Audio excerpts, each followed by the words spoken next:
Good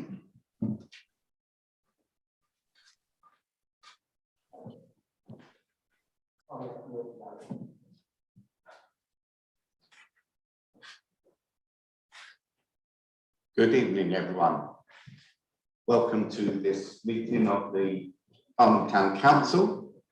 And I'd like to welcome those that are on Zoom and welcome everyone in the chamber. So start our meeting, we've got prayers which will be said by Reverend John Morris. So welcome, John, to our meeting tonight. Over to you. Thank you very much. We're going to pause just for a few moments before we start our meeting, as is customary in our council meetings. Lord, before we go into our meeting, we pause and still ourselves before you. You are the source of all wisdom, and you care for all that we do. Help each and every one of us to listen before speaking. Help us to fully understand our fellow councillors before making our own case. Help us to value and appreciate everyone we meet with this evening. May your light enfold us. May your spirit guide us. May your grace abound in us. Lead us into truth and guide us to make wise decisions for the good of all the people of our town. For this prayer we ask in the name of Jesus, who is the Prince of Peace and who represents all light and truth. Amen. Amen. John, you are very welcome to stay, but I can fully understand if you don't wish to, so not a problem. Unfortunately, I have duties to attend to. Okay. I bless you all. Thank you for all the work you're doing. Thank you, John. Will you excuse me, please? Okay, thank you. So, item 1 on the agenda is apologies for absence. Town Clerk, have you got any apologies?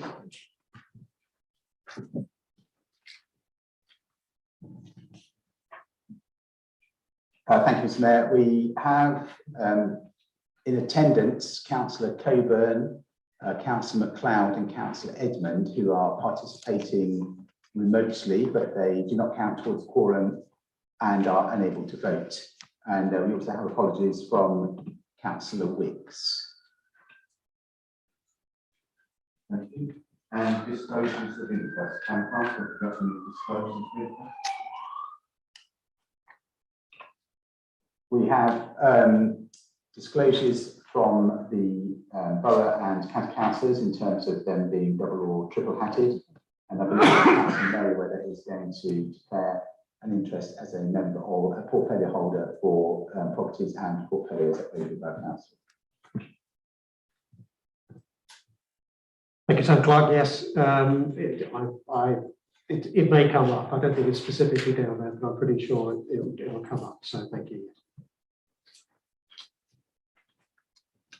I was also going to be as a declaration of interest as being a councillor of Surrey County Council as well as Councillor MacLeod. Thank you. Move on to item number 3, minutes of the last meeting. You've all received a copy of the minutes of the Harlem Town Council meeting held on October 28th, 2021. That's that Appendix A. Councillor Beeman.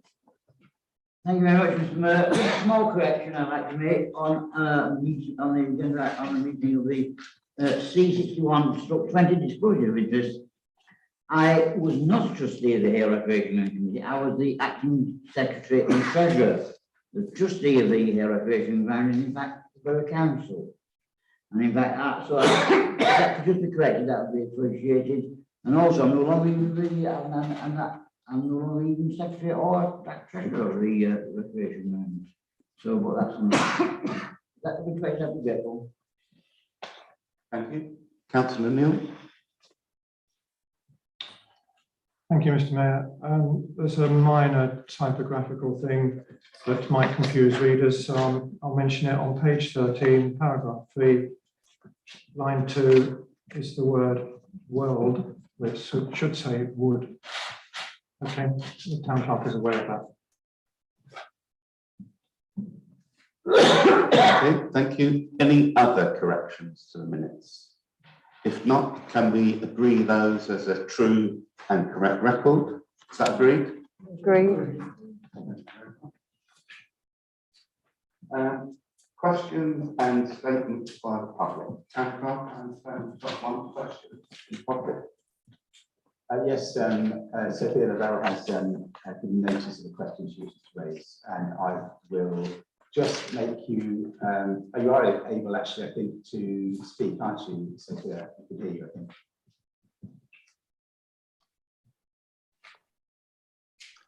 Can you hear me, councillors? Yes, we can.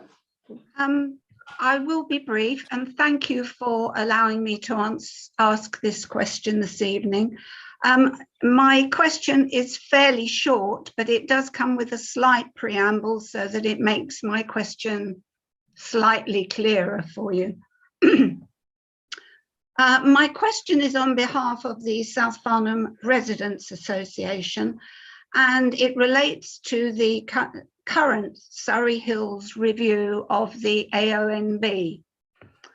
I have to refer you to the Farnham Neighbourhood Plan, pages 37 to 44, which includes policies FNP 10 to protect and enhance the countryside, and policy FNP 13 to protect and enhance biodiversity. Residents have already started the process with Natural England and the Surrey Hills Board to include an area in the Surrey Hills Review, which is identified in the Farnham Neighbourhood Plan. The area identified is in the HDA landscape assessment, identified as Area 13, entitled Compton Wooded Slopes. The area directly abuts the existing AONB and has been identified in the report as of high landscape value and of high sensitivity. The Bourne Conservation Group, working with South Farnham Residents Association, have very long-standing evidence to support the biodiversity value of this area, as do Waverly Borough Council, having listed areas of ancient woodland and veteran trees in the area. Ancient hedgerows have also been identified that mark the highway boundary leading to Waverly Abbey. Farnham has already lost many green spaces prior to our made neighbourhood plan, which offers some protection. In the current climate, environmental protection must be another line of defence for Farnham town against pollution. Therefore, my question relates to all of the aforementioned. Residents are seeking support from Farnham Town Council for the proposal to extend the AONB to cover Area 13, and if support is given, what form would it take? Thank you very much. Thank you, Sophia. I'm going to ask the leader of the council, Councillor John Neal, to answer your question. Thank you. Thank you, Mayor. Good evening, Sophia. Thank you for your question and for the email that you've just referred to on the same point. Yes, we're totally in agreement with your sentiments that you just expressed. We have been approached by Surrey Hills to be part of the consultation, and we will be taking an active part on from the Town Council in the way that you're suggesting. We will be looking after all the areas that are mentioned in the FNP, including the Compton Woods area, but another area on the Recushion side as well. So anything that's in the FNP and in the Farnham area that is covered by the consultation, we will have an active interest in. So be assured, please, we will try and look after your interests. Thank you. Thank you, Leader, and thank you, Sophia. You're more than welcome to stay on the meeting, but I can fully understand if you want to leave. So thank you very much. Item 5, Town Mayor's announcements. First, I'm delighted to announce the purchase of Tice's Meadow has now been completed by Surrey County Council with financial contributions from 6 local authorities, including Farnham Town Council. This should safeguard public access to the site for future generations and ensure that work undertaken by volunteers from Tice's Meadow Bird Group, who created an award-winning conservation site, will continue. So that's a great bit of news in these times of... So well done, everyone, and all the councils involved in that. Secondly, I should like to record our thanks to the vaccinators and volunteers at Farnham Hospital, who are now running vaccination clinics 7 days a week until Christmas. We're truly grateful that the Farnham volunteers filled up all the available slots within hours of the additional clinics being created. So thank you very much for all those involved in that fantastic effort. I should also like to say thank you to our volunteers and funding partners who are running the Farnham Support Fund, including Farnham Institute Charity, Farnham Lions, Rotaries, the Dempster Trust and Citizens Advice. This continues to help those who are facing hardship, and we've just received a boost with an initial extra £30,000 government grant by Waverly Borough Council to help those in greatest need in the next few months. Please signpost anyone in need to help at farnham.gov.uk or see the Farnham website for more details. Finally, I wish you and your families a safe and happy Christmas. Thank you very much. We move on to item 6, questions by members. Count Clark, are there any questions by members? None received, Mr. Mayor. Thank you very much. We then move on to part 1, which is items for decision. And item 7 is a COVID update, forum, hybrid meetings and leave of absence. So, Count Clark, you can introduce this? Yes, thank you, Mr. Mayor. This is a sort of technical proposal to you in light of the latest situation with coronavirus. And we know that numbers are increasing rapidly, and what we're trying to do through recommendations here is to protect the council's ability to make decisions if numbers are reduced who are able to attend this meeting.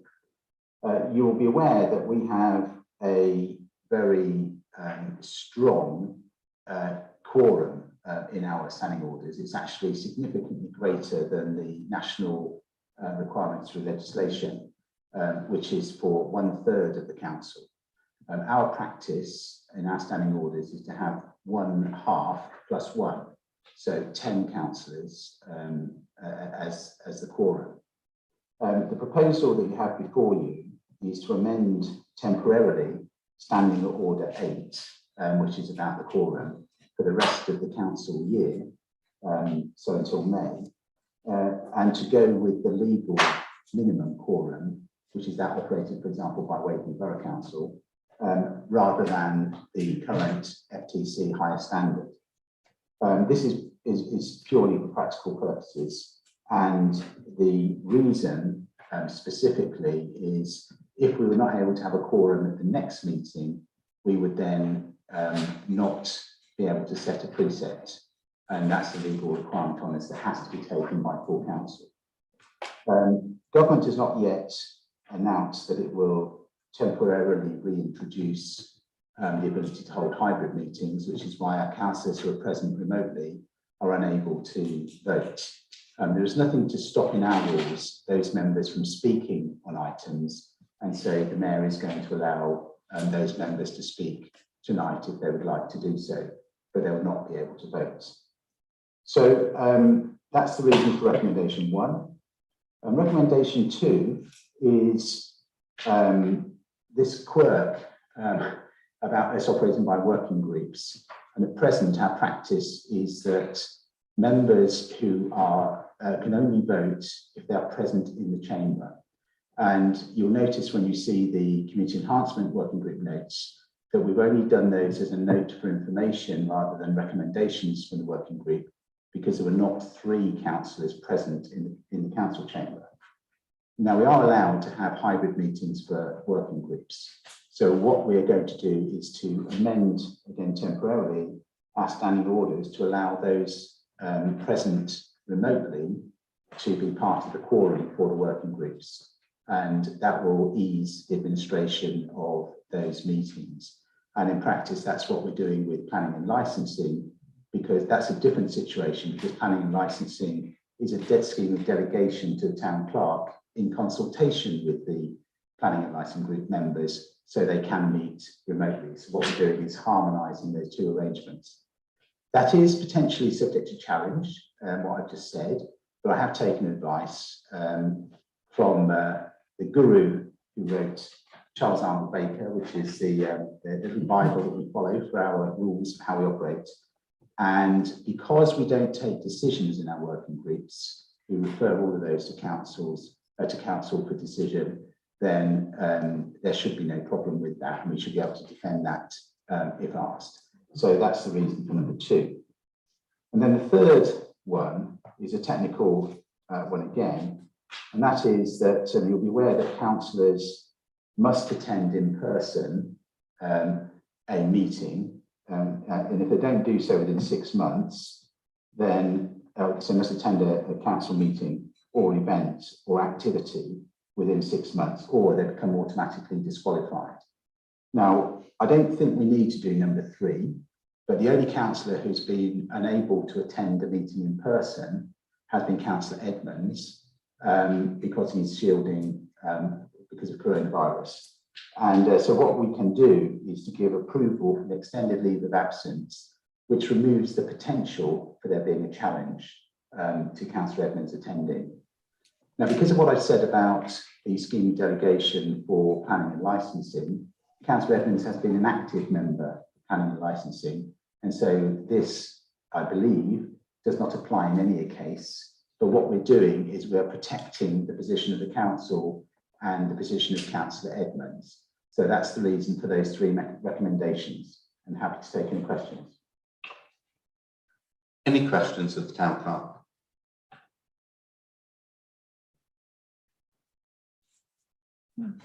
No. So how do we go about this, town clerk?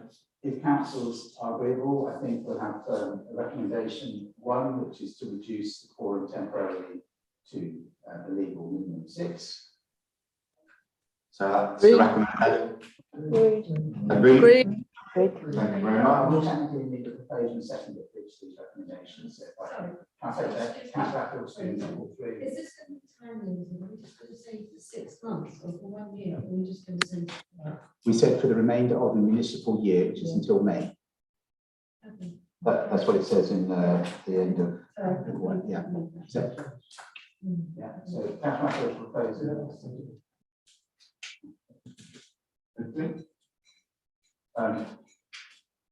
Number 2 is for the remote attending councillors to count towards the quorum be able to participate. Yeah. And the third one is approval for extended leave of absence for Councillor Edmonds. Yeah. That's all agreed. That's all agreed unanimously. Agreed. Thank you very much. Turn to item 8, working group notes. To see the notes and recommendations of the strategy and finance meeting held on the 7th of December 2021, and you can find that at Appendix C. And over to you, Leader, Councillor John Wall. Thank you, Mr. Mayor. So I'd like to just summarise the key points of the recent strategy and finance meeting and place a number of recommendations before you. If you're listening through the notes on page 2, strategy and finance, the first items relate to the tenders that we've put out for West Street Cemetery Gates refurbishment and the Central Car Park toilet refurbishments. The details are there. There's a recommendation to Council. Mr. Mayor, please, over to you. So first,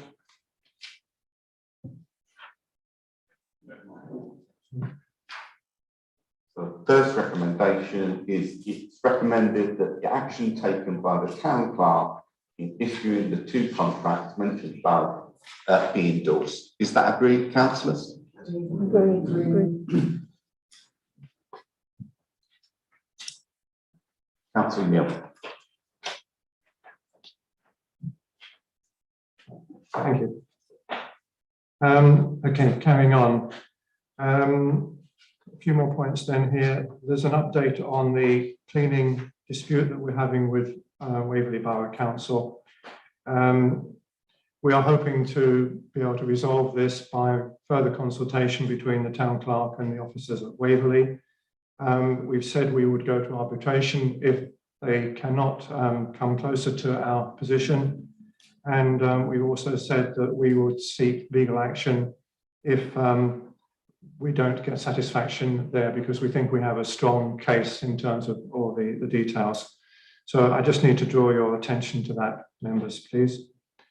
Regarding the greenhouse fire, work is progressing there, and we will be going ahead with a renovation or rebuild of the greenhouse next year, I guess. In the meantime, there's some temporary arrangements can be put into place. And we've had prices given to us for upgrading the path, the desire line path, shall we say, which is near the youth shelter that we want to put up in Waverly Walk. And there's a recommendation there. Mayor, please.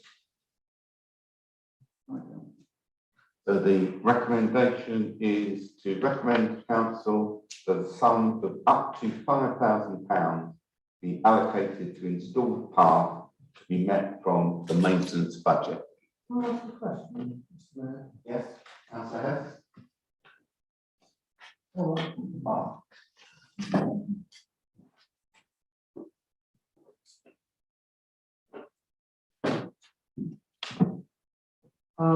Could I ask the leader just a quick question? I know I was involved in this working group. I should know the answer to this, but are we okay to spend £5,000 on the path on what is currently Waverly land? It should have come to me when we discussed it in the working group. But actually, Waverly going for us, what don't Yes, thank you. I'm Town Clerk. Yes, we've had the conversation with the officers at Waverly. We're not putting in a permanent path, it's a hogging path. So it's still permeable, and we've been advised, this is actually the design line, it's all mud at the moment. So what we're doing is replacing the mud with some temporary gravel, if you like. It will become part of the future local cycling improvement project, and at that stage it may change. But the advice we've been given is that we can. Sounds good to me then. Thank you. Thank you. So that covers item 4. Moving on to the task groups. The younger people task group And the Cultural Projects Task Group is going to be covered by Councillor Mirrlees, I think. Thank you.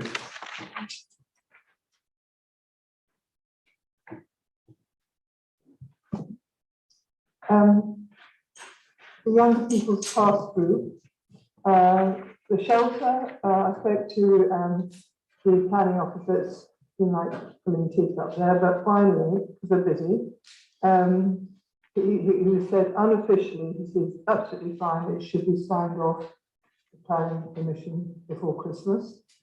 So that's great, that's coming along. We've had, as I said, a lady from the Maltings, I think it is, where she works with the Maltings to see if she can work with young people as well when the shelter gets up and running, and get them to be, try and get them to be involved in projects at the Maltings. So that's what we're doing with that. In terms of the Cultural Projects Task Group, I don't know if everybody saw the presentation, which is available, but it was a really brilliant presentation showing what was needed in the town to promote it through arts and crafts. And it's up to us, obviously, next year to get together and decide which are the most important and pertinent things to be working on initially, because there's quite a lot to be done. Meanwhile, I did go in to see Making Matters, who have taken on the pop-up shop in the Lamb and Lamb Yard, and had a word with them. They're all ex-UCA students, and they make beautiful things. And we're hoping, I then went to see Karen Mills at Waverly to see what the possibility was of finding studios and workshops for them, which would be affordable. And also spoke to Andy McLeod about Brightwells, and was able to go around Brightwells because there's a possibility that there might be a unit or two that they could use. So that's actually sort of bubbling along, and that's part and parcel of, I feel, the work that we need to do to get the arts and crafts project going, and the cultural project going as well. So that's where we are with that. Thank you. Councillor Neal. Oh. Sorry. So if you turn to page 4 of the Strategy and Finance Working Group, that the report carried out by Bonner, Keamyside be welcomed. Councillors, is that agreed? Agreed. And that the recommendations and actions contained within the report be progressed with a further report coming back to Strategy and Finance via the task group. Is that agreed, councillors? Agreed. The Craft Town coordinator be employed for additional days throughout the year to extend awareness and programming for Craft Month throughout the year. Councillors, is that agreed? Agreed. And finally, an application be developed in conjunction with the Harlem Maltings for submission to the Arts Council to underpin the programme development. Is that agreed? Agreed. Thank you, councillors. Back to you, councillor. Thank you. So that moves us on to item 6, which is the Farnham Infrastructure Programme. There has been one main paper that's been produced on the 20-mile-an-hour zones since the last board meeting, and there's another board meeting coming up next week, as I expect you are aware. So let me just briefly cover the situation on the 20-mile-an-hour paper that they have published. In our Strategy and Finance meeting, we discussed the SEC proposals for the 20-mile-an-hour schemes in the town. These proposals were first put to the Waverly Local Committee, that's the Surrey Committee, by SCC in a meeting attended by some of our members here who are Waverly members of the Waverly Committee.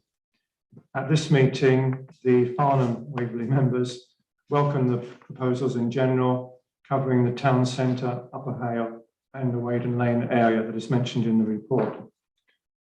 However, at that meeting, we expressed particular concern about the Castle Street proposals in relation to the build-outs, saying that we felt better solutions were possible, including moving the zone up to the top of the hill and possibly constraining the driving width of Castle Street to encourage adherence to 20 miles an hour.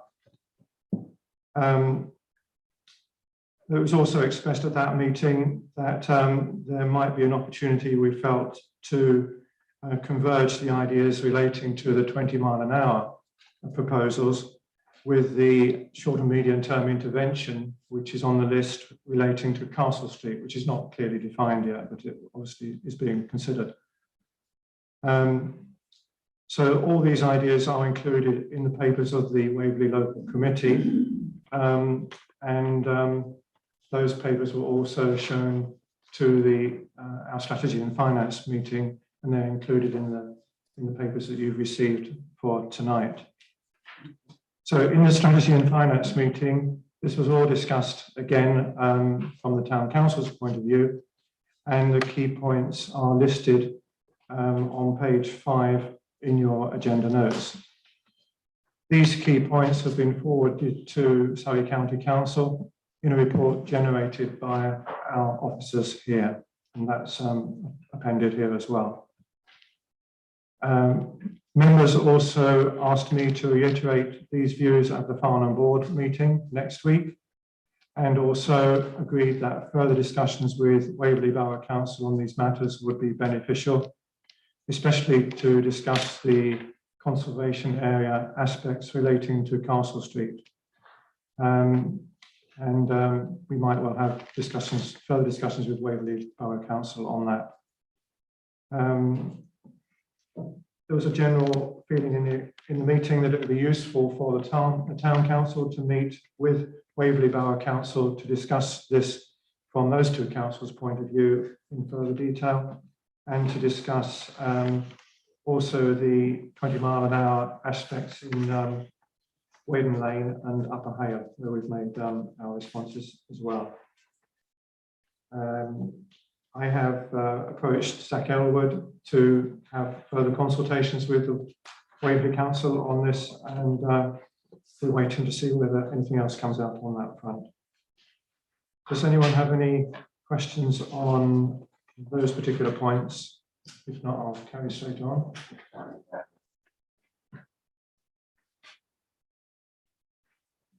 Yeah.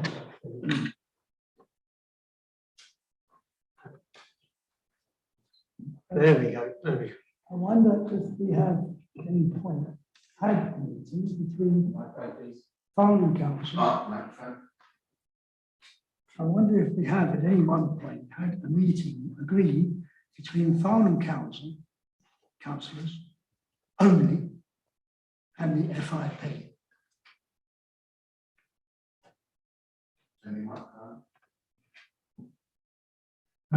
We scheduled a meeting of that nature just between the FIP team and the Farnham councillors, the Farnham Town Council councillors, for a month or so ago, but it converted itself into a wider workshop meeting at the UCA.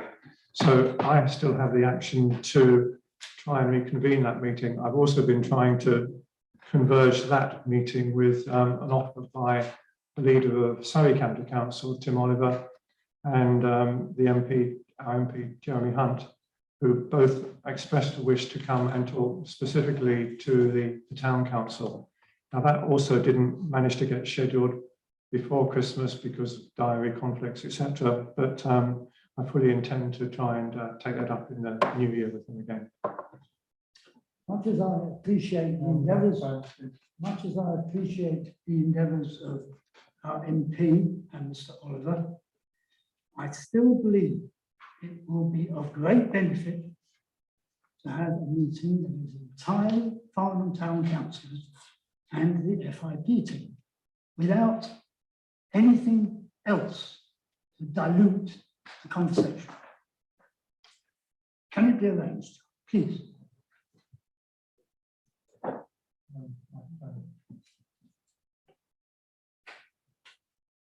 Okay, yes, that is our intention, and I will be pursuing it further and take note of what you just said there. Thank you.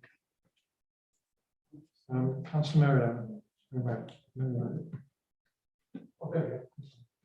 Success. Thank you, Mr. Mayor. Thank you, Leader. I suppose on page 5 of the report, it does say that we need to be more vociferous from the town perspective of the FIP board. So here goes. Our response to the initial FIP said that we wanted the infrastructure programme to treat the whole town equally. And I'm very concerned that it doesn't. The meeting that you've just referred to at the UCA, that the FIP focused solely on the town centre. And in actual fact, even then managed to miss out some very important features of the town centre. It didn't go west, even to Farnham Museum. And so it does seem to be creating a two-tier programme. The 20-mile-an-hour zones did come up at the Waverly Local Committee. At the Waverly Local Committee, which I sit on, there seemed to be some sort of general confusion because when these matters are raised at the Waverly Local Committee, which is supposed to be the authority for these sorts of things, the Waverly Local Committee says, oh, it's down to Farnham Infrastructure Programme, and we need to do Farnham Infrastructure Programme. They say, oh, it's at the Waverly Local Committee, and at the Waverly Local Committee, we just seem to be rubber stamping what the Farnham Infrastructure Programme is already predetermined. There doesn't seem to be any ownership at all. And there certainly weren't any straight answers to what I thought were some fairly basic questions about how these decisions are being taken. Which in Webber and Badshot Lee, as I've said before, is particularly concerning because the infrastructure programme's maps of these things didn't even bother to include Badshot Lee and only included a passing reference to Webber, which is incredibly unsatisfactory and unacceptable for a programme that is supposed to be treating the whole town equally. Thank you. Can I advise those that are wearing visors, if you could just remove your visor while you're speaking to the microphone. Apparently the people on Zoom can't hear us, so you need to remove your visor if you can speak. Councillor Hess.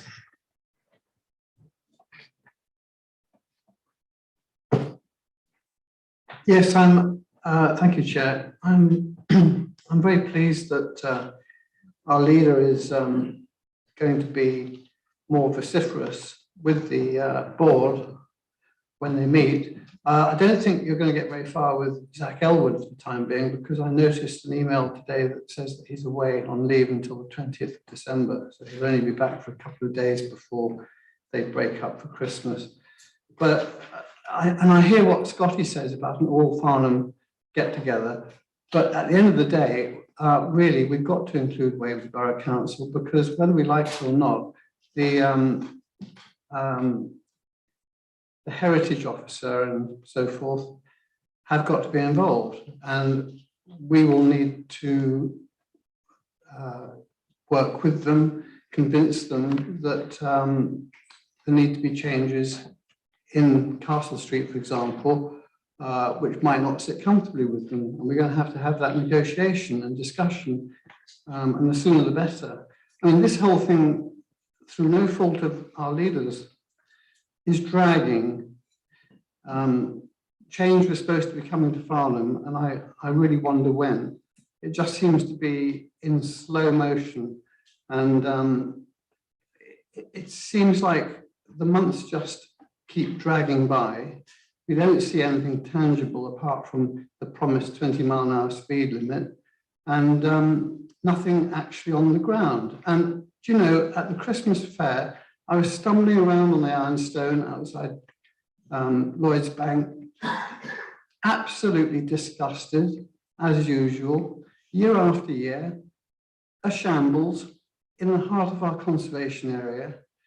You know, until we can get initiatives proposed tangibly by the FIP about what we're going to do to improve the environment of our conservation area, namely in this respect, Castle Street, it's going to remain a disgrace. An absolute disgrace. I mean, I don't know how many of you walked there during the wonderful Christmas fair, which was a remarkable success, and all congratulations to everybody involved for that. But honestly, having to walk on that surface, it just sends shivers down me that it's so rubbish, you know. And why are there no tangible proposals coming forward? So I'm very pleased that the leader is going to be more vociferous, because we really need to be more vociferous and get these meetings done so that we can move forward and actually see some improvements. And for example, getting the carriageway narrowed in Castle Street to slow the traffic, to widen the pavements, and allow the hospitality companies to have some pavement space to trade and make it into a great environment. And the sooner the better. You know, 2022 is just a month away. And what are we going to have to show for it? We've got all these people investing in Farnham. And what are we doing for them? Not a lot at the moment. So the sooner the better, please, leader. Good luck to you. All strength to you. Thank you. Councillor Fraser. I think in making my request to Councillor Neil, I had no intention of cutting Waverly out. I simply insist that Farnham Town Council has an opportunity to talk with the FIP. First, alone, undiluted, no one else added to muddy the field. Then, once the air is cleared from that little dust up, we can move on to discussing matters with Waverly at FO. But we have been waiting for an FIP to Farnham Town Council meeting for months, and it hasn't happened, and it should happen. And I thank Councillor Neil for the undertaking to arrange it.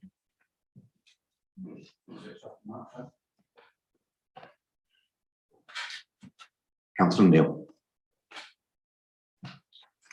Thank you, members. Councillor Merriweather, I take your points. I think the position of the Waverley Local Committee vis-a-vis the infrastructure programme is that the Waverley Committee is the general committee that covers issues on infrastructure for the borough. But since this FIP project is a special project, it takes precedence over the Waverley Committee in terms of, you know, making decisions and proposals on behalf of Farnham at this point in time. That's how they're trying to play it. With respect to the 20-mile-an-hour scheme, there was some confusion there. The Surrey team put forward a proposal which said it was a joint proposal from the three councils, but it didn't express the views of this council directly, and hence we really prefer to absent ourselves from that, putting our name on it, shall we say. So that's the general situation there. The infrastructure programme is certainly meant to cover all of Farnham, and it certainly does attempt to. If there's any particular points that you feel are still amiss, then make sure we are alerted, and so that we can bring those forward again on everybody's behalf here, because we are all just as concerned about the whole of Farnham, not just the town centre. I've taken on board the points that George and Scotty have, Councillor Fraser has just mentioned, and I would say, you know, we do try very hard, those of us here who are members of the board, there's three councillors here who are members of the board as well, and we do try very hard to speak to the officers on the programme team, not only directly but indirectly as well. All of us do that, and our general inclination is to try and press for them to take more notice of what the councillors and the people of Farnham say, where we think we are well placed to represent those views. So we will continue to do that. It says be more vociferous. We will always aim to be more vociferous. Take your guidance on that. Thank you. Have I covered that? Yeah. Bring in the town clerk and then Councillor Atfield. Councillor Atfield wants to go first. Mine's a point about the local committee. Yeah, it bothers me, and I mentioned it at the strategy of finance. It's Castle Street, Castle Street, Castle Street, Castle Street. And I think we're putting, or councillors are putting too much effort into the interests of the residents and traders in Castle Street at the expense of the rest of the Farnham infrastructure programme. I'm just going to follow up on the point, if I may, about the local committee, because one of the problems with the local committee is that there is no representation of the town and parish councils on it whatsoever. It's only a committee between Waverley and Surrey County Council. Members might wish to make a recommendation actually asking for a seat at the table if the work is going to continue to go through the local committee, where we can have actually a proper voice rather than just a voice which is handed over second-hand for us. Councillor Merriweather. Thank you, Mr. Mayor. Yeah, and that was fundamentally the problem at the last Waverley Local Committee. I asked as simply as I could whether the Waverley Local Committee had lost or abandoned or suspended its role, its borough-wide role, the Farnham element of its borough-wide role in respect of highways, because all of the things that one would normally take to the Waverley Local Committee to do with highways has been taken over by the Farnham infrastructure project. So anyone else in Waverley who wants something done on their highways infrastructure can go to the Waverley Local Committee and take it to a Surrey County Council officer and something will get done. Yeah, if you happen to live in a Farnham postcode, you're stuffed because you have to take it to the Waverley Local Committee. You have to take it to the Farnham infrastructure plan. It is a proverbial rabbit hole because no one seems to be in charge. No one seems to listen. God help you if you ever actually ask how they're going to pay for it, whatever they're coming up with. Town clerk, do we propose that we make a recommendation? Councillor Merriweather, would you like to make that recommendation? Sure. Councillor Dixon. Yes, I think I just wanted to say that I would like to respond to Councillor Atfield when he says it's all focused on Castle Street. And that's because the Department Infrastructure Plan has got 4 steps. And we're currently in the quick win steps. And if you look at what the quick wins are, it's the 20-mile, it's the getting rid of the HGVs. Oh, sorry, yes. The quick wins are, getting rid of the HGVs and 20-mile-per-hour zone. And then there's also mention of improved pedestrianised, improved pavements.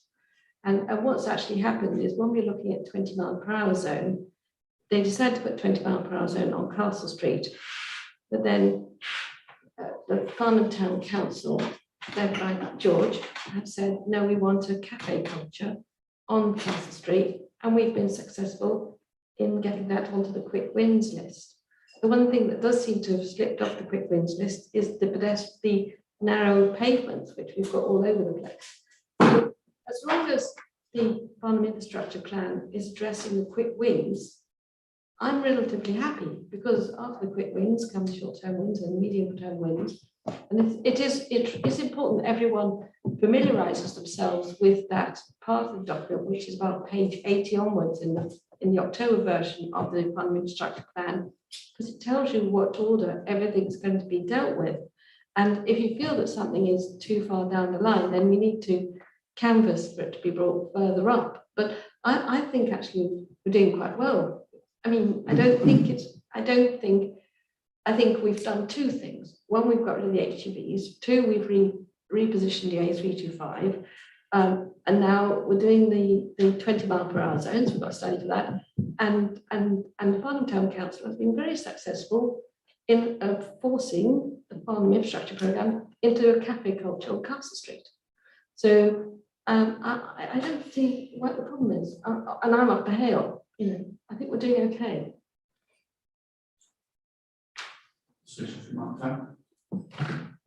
Can I go back to the recommendation we had from Councillor Merrill, please? Thank you, Mr. Mayor. Yeah, wording whatever the town clerk said, but yes, ask the Waverly Local Committee to allow Farnham to be represented, the Farnham Town Council to be represented as a body, while the Farnham Infrastructure Programme is alive. Actually, I could have chosen a better word than that, couldn't I? But you know what I mean. Yes.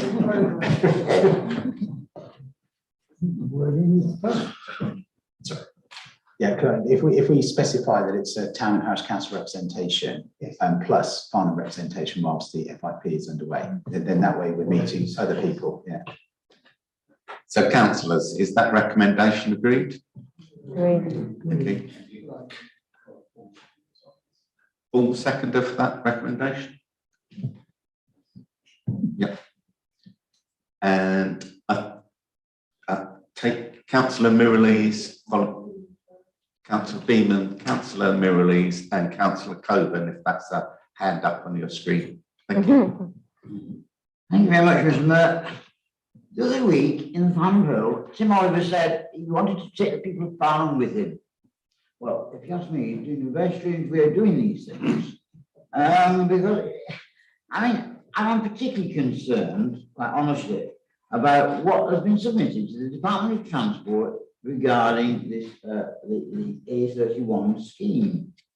I don't think even the board members haven't had seen copies of what has been submitted to the Department of Transport, and I think that's appalling, quite frankly. I mean, this is, I mean, a major scheme. I mean, I haven't even seen the detail. Well, I mean, totally detailed. We haven't even seen a word of what's gone before the Department of Transport. I think that's shameful. I won't say in relation to that. People talk about it. I mean, again, it was in the paper again. Time to talk about the regional reduction bypass. Talk. If you've been talking about this scheme for even before I arrived in Farnham, it's time that, we really got our priorities right. And this does concern me. I don't envy the leader in any such imagination, but I do think the attitude of Sir has been very cavalier, to say the least. Specifically regarding 20 miles an hour, I would say that associated with that are some speed cushions or speed humps. I would say that if at stagecoaches, the bus operator do not like speed humps, they cause damage to suspension and give one rights to the passengers, which is rather strange as well as encouraging public transport use. Thank you. Councillor Mirrlees. Thank you. I just want to know what the deadline is for a quick win. It's not funny. It could be 3 years on. I mean, what is the deadline for a quick win? The quick wins, I think, is what they're trying to do this year till the end of 2021, and we go into. But John Neal will know better than this, but I'm pretty sure.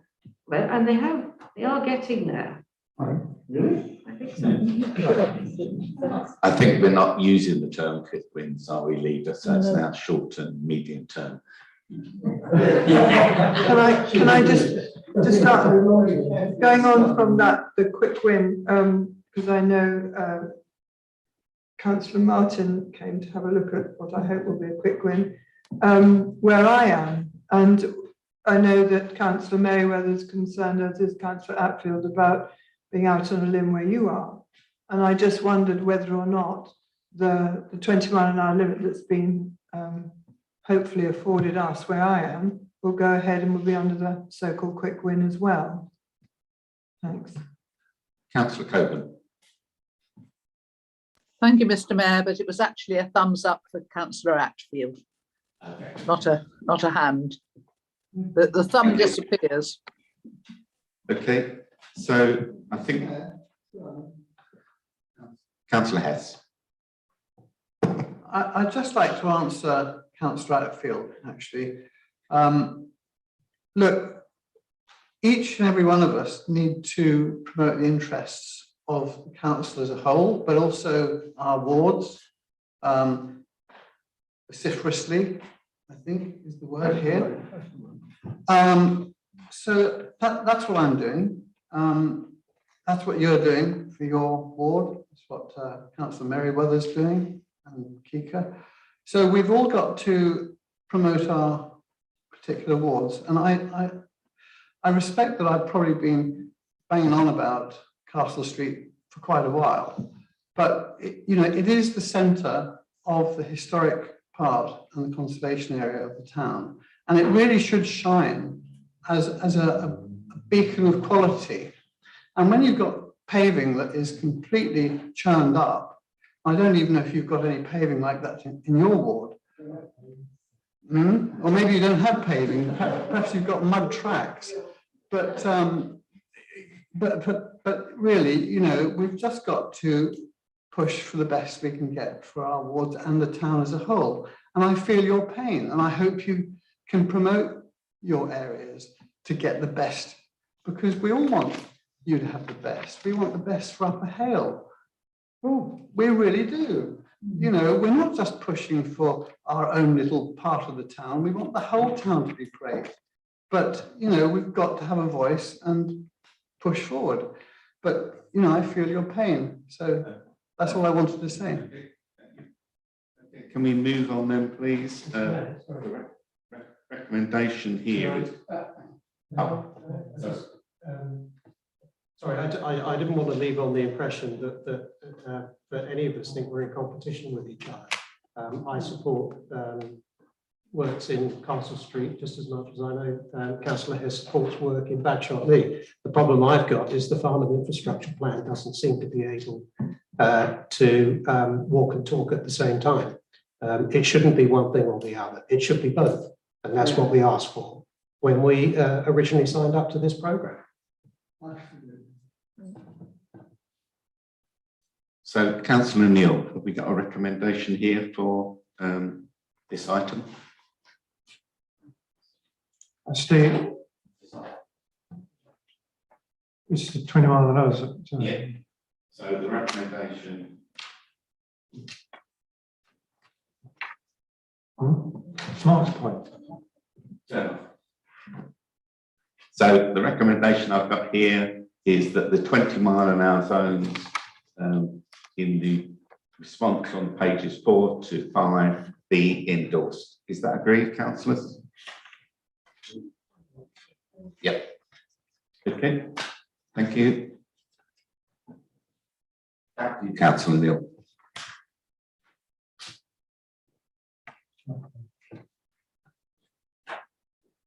Thank you. I just add one more point there, which is that the reason Castle Street is getting talked about at the moment, of course, is because of the 20 mile an hour proposals and the SMTIs that are meant to be considering that as well. So that's the main reason why that's getting a lot of talk at the moment, I think. So it shouldn't be at the exclusion of everywhere else. Anyway, moving on. Power 4 at the top of page 6 there. This now moves on to the subject of the Western Link Road and the Repulsion bypass. Now, when we had the strategy and finance meeting, we didn't have proposals from Surrey that we could really consider at that stage. So there is a recommendation here, but it might be worth me just updating members here on what we've heard just recently. Is that okay, Mayor? Okay, so let me just do that.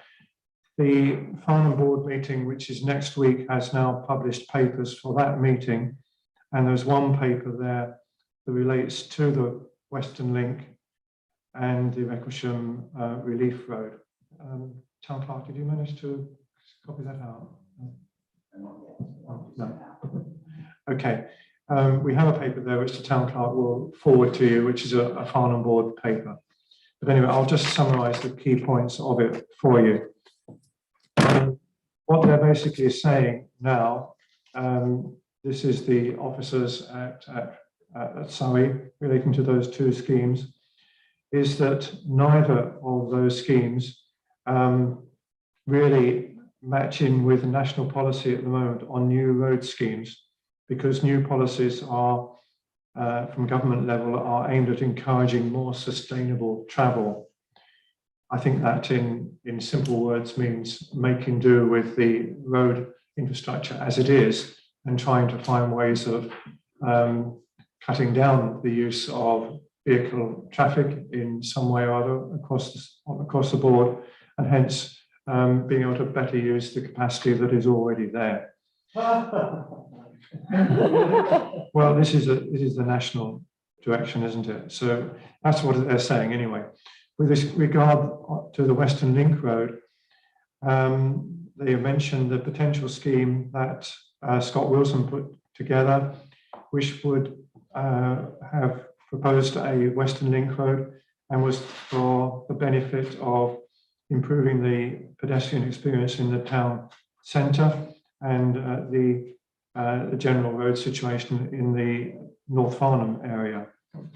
And this was reiterated in the OIP for the same reasons.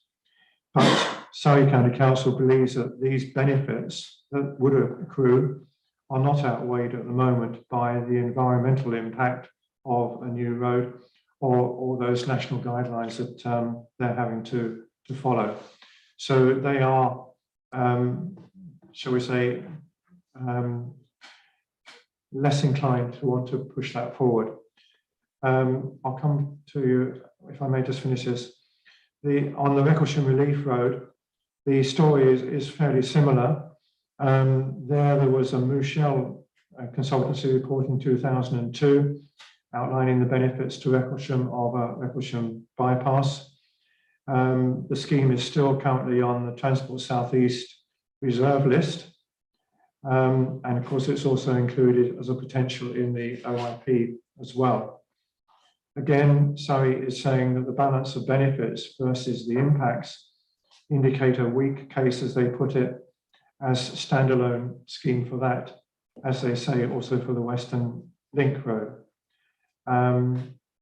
Again, it all comes back to government guidelines and availability of major funding for these infrastructure projects. Hence, they say that both of those schemes have difficult funding propositions, which they would need to get from central government. There's a number of other details listed there, which I won't go into in detail, but they do list numerous potential benefits as well as challenges, benefits of Farnham and the challenges of the schemes. All the schemes are needed to encourage modal shift and placemaking. These have come further up the agenda over the last few years, and that is why they feel that the case for these major schemes is getting more difficult. And of course, they point out that the FIP will not be able to progress on such schemes without government funding.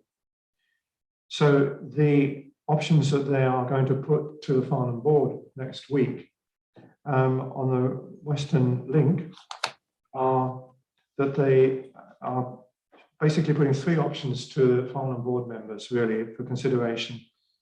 One is that the Western Link investigation ceases, but they continue to review it against emerging policies that come from government over the forthcoming years. The second option is that they carry out further work, further technical investigation at this point in time. In other words, carry on in the way that it was proposed in the OIP. And the third option is that they put more focus on considering alternative measures that would mitigate the town centre and the North Farnham issues, which is what the Western Link Road was intended to improve. On the Recklesham Relief Road, it's a similar situation. 3 options they're going to offer. One is to cease the active work at the moment, but to keep it in mind for the future possibly. The second is to carry on with the work as proposed in the OIP at the moment. And the third, again, is to investigate alternatives that would hopefully provide some relief and benefits for the Recklesham village people. So that is a very quick summary of what is going to come up next week, and that might influence our thought on the recommendation, which was in your papers here from Strategy and Finance. So questions at this point from... Yeah. I've seen 4 hands in this order: Councillor Coburn, Councillor Edmonds, Councillor Martin and Councillor McLeod. So Councillor Coburn first, please. Yeah, thank you, Chairman. Yes, I mean, I feel so strongly about this. The Western bypass that Scott Wilson recommended is totally wrong for the current situation we're in. It went very close to the town and, you know, had a very adverse effect on the villages and wasn't supported. That's not, I don't think, what most of us are seeking now. With the development in East Hands, we can actually incorporate a Western strategic relief road and the Western bypass in one. We take the road off the 325, it links with the 31 for the traffic that needs to go on the 31, and then goes up to the 287 right near the M3. So it effectively, and if you do the other bit, you've got the A3 to the M3. This is a totally different concept. And, you know, I really don't care what Surrey thinks. I know that's awful. And if my children said, I don't care, I used to correct them. You must care, I used to say. But I've got to the stage where I don't care what Surrey says. I care what Farnham needs. And what Farnham needs is to have the traffic, after all these years, taken out of the town completely. We've got the 331, we've got the 31. Up to a point, they achieve that. But nothing like as well as they do for Farnborough, and nothing like even the little bit in Godalming sort of achieves. So I really do think that we as a town have got to fight for this. And if we have to get the MPs in and tell them what we think, because obviously this has to be a collaboration between Surrey and Hampshire, but I agree totally with this recommendation. I would strengthen it if I could, because I really do think that the only thing that's going to work, the reason we didn't pedestrianize in 2009, 2015, 2000, whenever we've got to this stage before, is because of the effect on North Farnham. Farnham doesn't have alternative routes, and that's its problem. If you shut one route, you just drive the traffic into another residential road. The only solution, and I'm sorry if it goes against modal shift and putting us all into Leica on bikes, but, you know, we do need this road. We've seen other roads built elsewhere in the country. You've got to make the case. And I'll do whatever it takes. I'll go and see Jeremy Hunt, or is it Damien Hines nearby? I'll go and see anybody. But I think we've got to be really clear on this, that the only thing that's going to relieve Recklesham and the town centre is some form of relief road. And I really do think this. It's been proved over and over again. Every town study has said that. It's just where you actually put it that's been a matter of debate, and sometimes it's not been in the right place. Thank you, Mr. Mayor. Thank you, Councillor Coburn. Councillor Edmonds. Thank you very much, Mr. Mayor. Following on from Councillor Coburn's theme, we are being far too passive in terms of the road requirements of Farnham. We seem to roll over whenever Surrey suggests something. I think Councillor Neal really needs to give us the detail so we can fight against their arguments. I'm appalled about the passive nature of standing up for Farnham's interest when it comes to roads. We are killing people by pollution in the town. We need to do something far better than we've done in the past. We should be ashamed of ourselves. We need to fight this issue with all the vigor we've got. And the second point I had when I placed my hand up was I really needed to ask Councillor Hess, who is responsible for repairing Castle Street pavements? Is it not Surrey County Council, or do Farnham have a responsibility for it? Thank you very much. Councillor Martin. I agree with this recommendation. I agree with this recommendation. I agree with Carol and I agree with Brian. We shouldn't sideline Recklesham or the Western Relief Road. We need to fight for these. They're really, really important, and I'm fed up them being sidelined. If they can't come up with any other options for another way of getting the traffic out of the town, we actually do need these. We've got enough money coming from the Board of Regeneration that's supposed to be sorting out the A325. I'm sorry, I think we've got to keep on fighting for the Recklesham and for the Western Relief Road. Thank you. Thank you. Councillor MacLeod. Thank you, Mr. Mayor. I put my hand up quite a while ago, actually. I think it was earlier than Councillor Coburn and even Councillor Edmonds. But never mind, because I wanted to say something about the local committee. So time may have been passed to say that, but I think I can give some useful information, because I happen to have been made vice chairman of the local committee this year. And I don't think people entirely understand what the local committee is and what its powers are.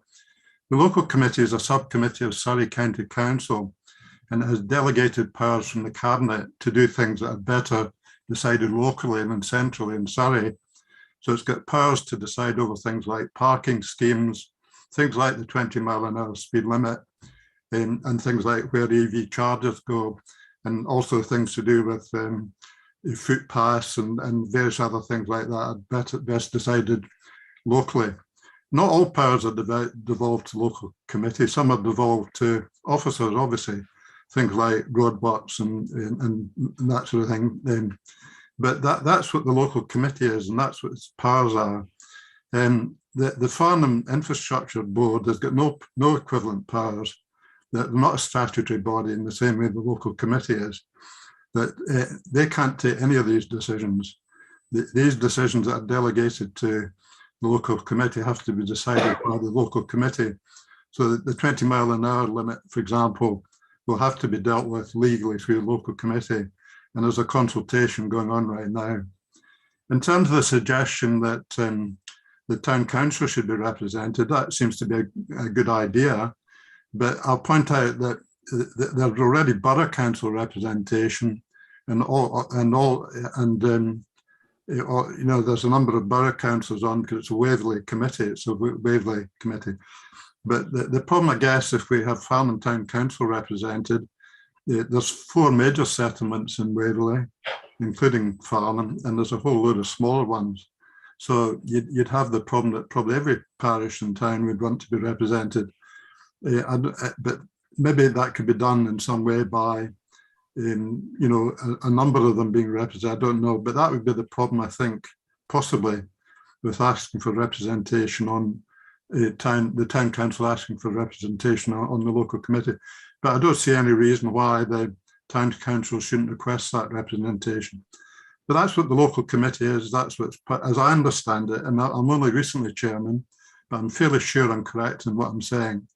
And as I say, that it's not true that powers of the local committee have been delegated to the infrastructure project. That can't happen. It's an infrastructure project board is an informal board, between Surrey County Council, Waverley and the town council. It doesn't have any of these powers. So I hope that clarifies things a bit, Mr. Mayor. Thank you, Councillor MacLeod. Councillor Hess, only if it's to do with the strategic road network, not to do with Castle Street again. Mr. Mayor, thank you. Could I answer Councillor Edmonds? Yeah, well, Councillor Edmonds, paving in Castle Street is the responsibility of Surrey County Council, but Farnham Town Council do have £10,000 of Section 106 money towards doing up the cobbles. And also, I'd just like to make a point to Councillor MacLeod that I think what was being suggested about representation of Farnham Town Council on the local committee was only for the duration of the Farnham infrastructure programme. So in that sense, I don't see why other parts of the borough need to get too worried about that. Thank you. If I could come back, if I may, Mr. Mayor, on that, I'm all for Farnham being represented.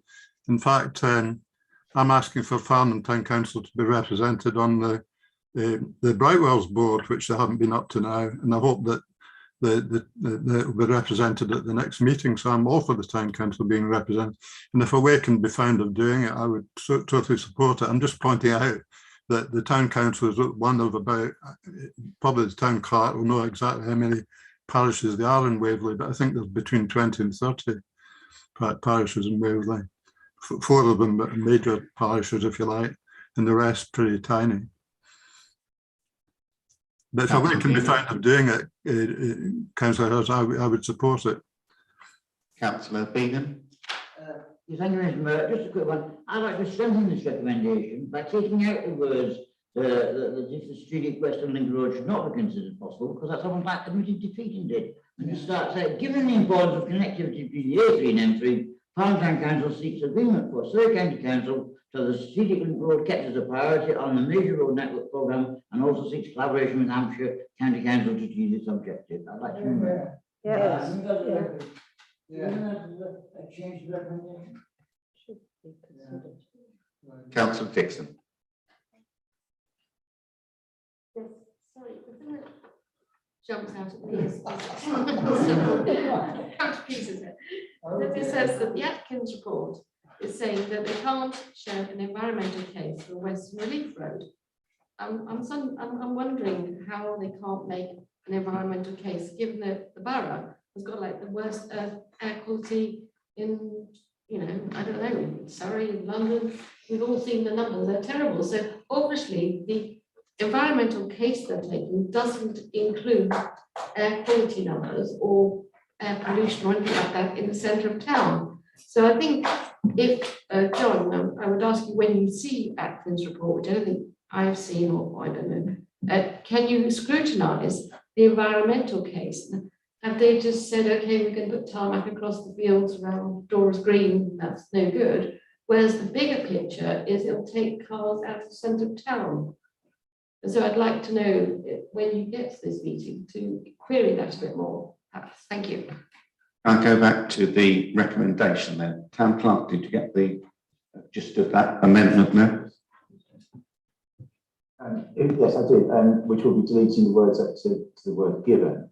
But I think it'd be better to, if you, I may suggest a slight amendment to what you said, Councillor Beeman, which would be, because that would, if we say that without referencing the Atkins report, it's almost like they're saying, yes, we know what you're saying, but the Atkins report says you can't do it. So I think if you started off by saying Farnham Town Council notes the Atkins report, technical report, but given the importance of connectivity, etc., then I think you make the point that despite what they've said, you still think it's important, and I think that reinforces the concern about it. I'm sensing we've got agreement on this. So, councillors, is that recommendation agreed? Yes. Agreed. Thank you very much. Yeah, Councillor Mirrelly. I'm just sort of being devil's advocate here about the Relief Road. You have a lot of young green activists who do not see this as something that they want. And I've talked to a lot of young people in Farnham. They see it as shoving it out and polluting other places. And I think that's something you need to take into account when we talk about this to the greater public, because they won't see this as the town centre as being the most important thing in terms of pollution. They'll see pollution and destruction of the countryside as things that are probably much worse. And you need to take that on board. I'm just saying, I think that will be something that needs to be considered. Thank you. Councillor Neil, have we finished item 6 on the strategy and finance report? Yes, Mr. Mayor. I think we've covered that. And certainly I will take note of what has come here for the Farnham board meeting, and I'm sure my colleagues on that board will as well. Thank you. So the next item on the agenda is item 7, the finance report. So I'm going to go into some of the items here. The first item is the Aston Defibrillator Fund grant application and the recommendation from Council. Mr. Mayor. So the recommendation is, it's recommended that £1,900 be awarded to the Aston Defibrillator Fund from within the balance of 21-22 grants. Councillors, is that agreed? Agreed. Back to you, Councillor. Thank you.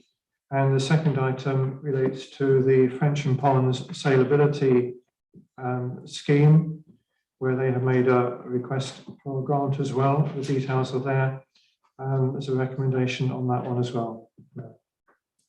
Okay, the recommendation is, it's recommended that the request by French and Ponds saleability to reallocate the approved funding towards a replacement boat be agreed. Councillors, is that agreed?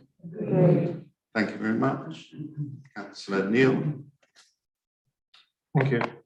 The third item there relates to the Hopper scheme, where we've also had a meeting with the Hopper people and their request for further grant. Now the situation there is that the Hopper scheme are seeking to upgrade 2 of their buses to electric, and they will be able to get match funding for one of those. If they could raise a third one, then we could also get a fourth one, possibly by match funding. So they are asking us if we could assist them to get a third bus funded, which would mean us making a contribution and trying to get other people in the town to help us possibly. So there's a recommendation there. Mr. Mayor, please. Just checking, Councillor MacLeod, is that an old hand got there? Sorry, Mr. Mayor, I'll take it down. Thank you. Thank you very much. Okay, we'll take the recommendations as follows. Number 1, Farnham Town Council launch an appeal with Hopper to fund a third electric bus to be match funded from the government grants. Councillors, is that agreed? Agreed. And secondly, a sum of £20,000 be earmarked from the 21-22 Environmental Initiatives budget to match fund community contributions. Councillors, is that agreed? Agreed. And thirdly, Farnham Town Council seek funding from Surrey County Council, Waverly Borough Council and other organisations to meet the balance of the costs. Is that agreed, councillors? Agreed. Thank you. The next item on the budget is actually an item on the agenda at item 9, so we'll come back to that one. Thank you. Councillor Neil, carry on with your report. Thank you. The next item is from Strategy and Finance, is number 8, the Harlem Town Council Strategy Workshop. As you will know, we held this strategy workshop in November. There were a number of key projects that were identified for the coming year, which need to be covered by the budget, and they're listed on your papers there. It's also noted that the Cafe and Gostree, which obviously could be a significant item, and that might be subject to a public works loan if we go ahead with that. The paper I circulated on some broader strategic topics was not discussed in detail at the workshop. I think we had a lot to cover that day. So the proposal is that we would have a further session in spring next year to cover some more sort of broader forward-looking strategic aspects that this council might wish to consider. So there are 2 recommendations there, please. So take the 2 recommendations together. It's recommended that the outcomes of the strategy workshop be endorsed and a further strategy workshop be held in the spring of 2022. Could I come in with a point before you take a vote? Yep. Over to you, Kat. I'd just like it to be known from my own personal position that I've made it known before in the strategy and finance that I don't actually support the cafe in Gosford Meadow. Haven't done ever since I heard about it being proposed, because I think it is anti-competitive against town cafes who are struggling as it is. So I just want to put that down on the record. That's my position. Thank you. So that's not in the recommendation, Councillor Hess. So thank you very much. Okay. So is that agreed that recommendation, the outcomes of the strategy workshop be endorsed and a further strategy workshop be held in the spring of 2022? Is that agreed? Agreed. Thank you. Councillor Neil. Thank you. So moving on to item 9, the Farnham Museum.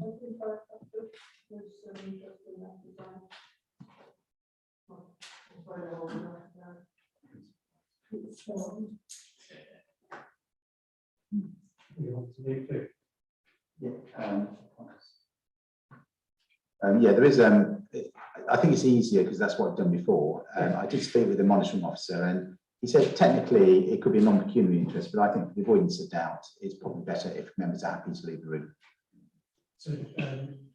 So just before I do have some comments on this. So I'm happy to make them now and then leave, or if that's okay. Yeah.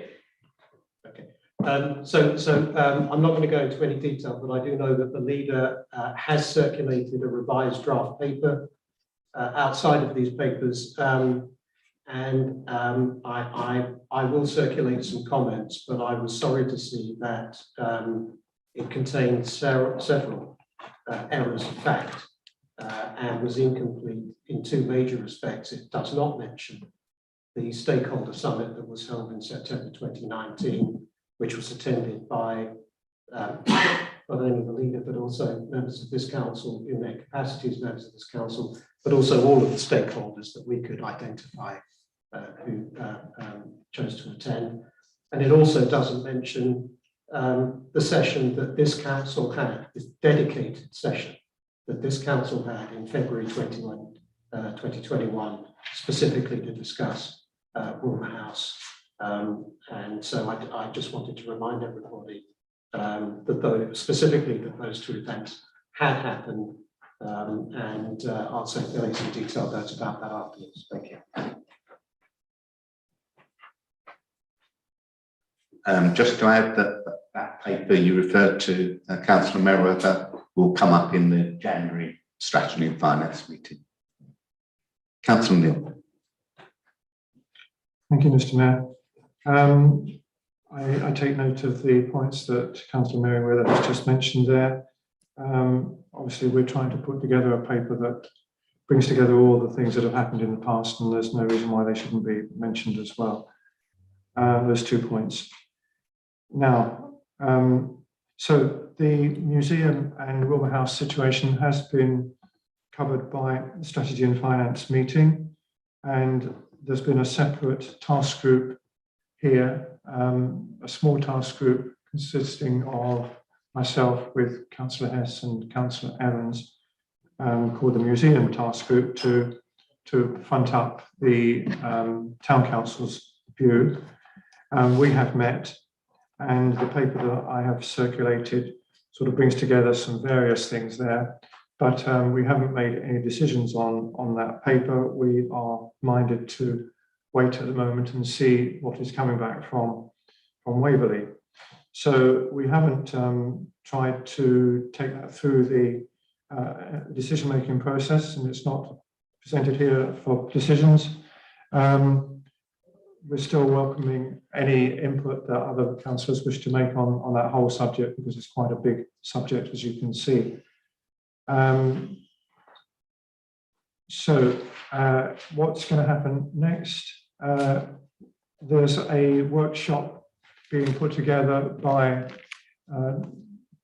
Bowles Green, who are the consultants advising on options analysis, as they call it, for the museum, and Wilma for Waverley Borough Council. And we have the museum task group here has spoken to that consultant.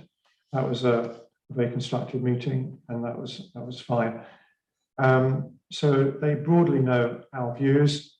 And I think we decided at the moment that the best thing is to wait and see what comes out of their options analysis and the workshop in January.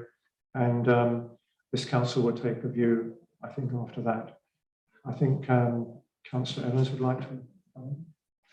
Just to say that we were scheduled to have another meeting before Christmas, which didn't take place, but it has been, and therefore we expected to be able to report to this meeting of council, but it's now scheduled for the 11th of January, and so it will come back into strategy and finance following that 11th of January meeting. Thank you, Councillor. Yes, that's all correct and adds to what I've just said. Does anyone else have any points to raise on this matter at the moment? Councillor Edmonds, yes. Thank you, Mr. Mayor. Could Councillor Neil advise us of the annual maintenance cost paid by Waverley Borough Council to maintain the museum? So did you ask for the actual figure? Yes, please. Oh, I'm not sure if I've got a figure off the cuff. Has anyone got a figure that we? 20,000?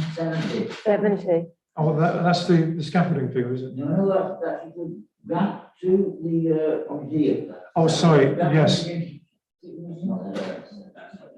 No, that's not maintenance. So there's a grant from Waverley to the Farnham Waltings on the operations of the museum, which I think is 70,000 a year in that order. I don't know about the ongoing maintenance costs apart from the scaffolding cost, which I think is quite it's about £12,000 a year, I think. Councillor Edmonds, we will get that figure and present it at the next strategy and finance meeting. Yeah. Thank you, Mr. Mayor. I thought it was about £105,000 a year, which is, it's helpful when we discuss situations to understand the financial costs. Thank you. Thank you. One might consider that on the basis of the state of the building, Waverley contribute nothing towards the maintenance of that building and haven't contributed anything to the maintenance of that building over many, many years. Thank you. That might be the case. I'm not sure if we would quite see it that way, but point taken. Anyone else want to raise anything else on the museum at this point in time? Just a point of information, I, as one of the ward councillors, have been invited to attend the working meeting in January. No. Yes, thank you. I'm aware of that. Was there somebody else? Brian Edmonds. Okay, covered. Thank you. We'll move on. Oh, yes, 2 members to come back in. Yeah.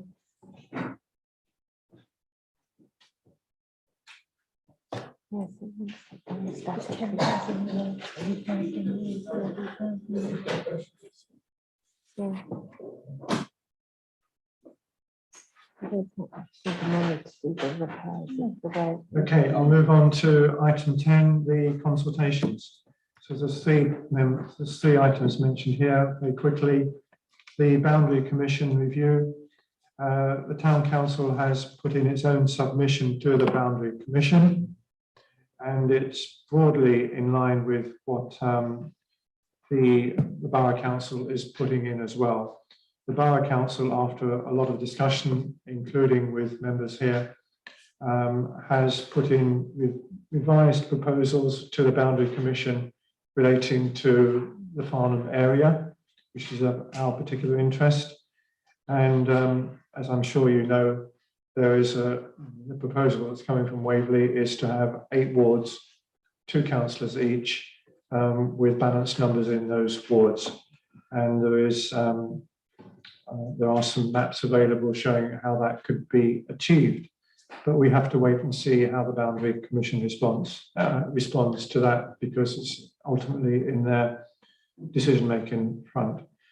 Along with that, there is also a proposal from the Town Council here and also Godalming Town Council for a review, community governance review, I think it's called, which allows the Waverley Borough to review the wards for the parishes. In other words, the ward structure in our area here, which we have asked if they can achieve coterminosity with the Waverley wards.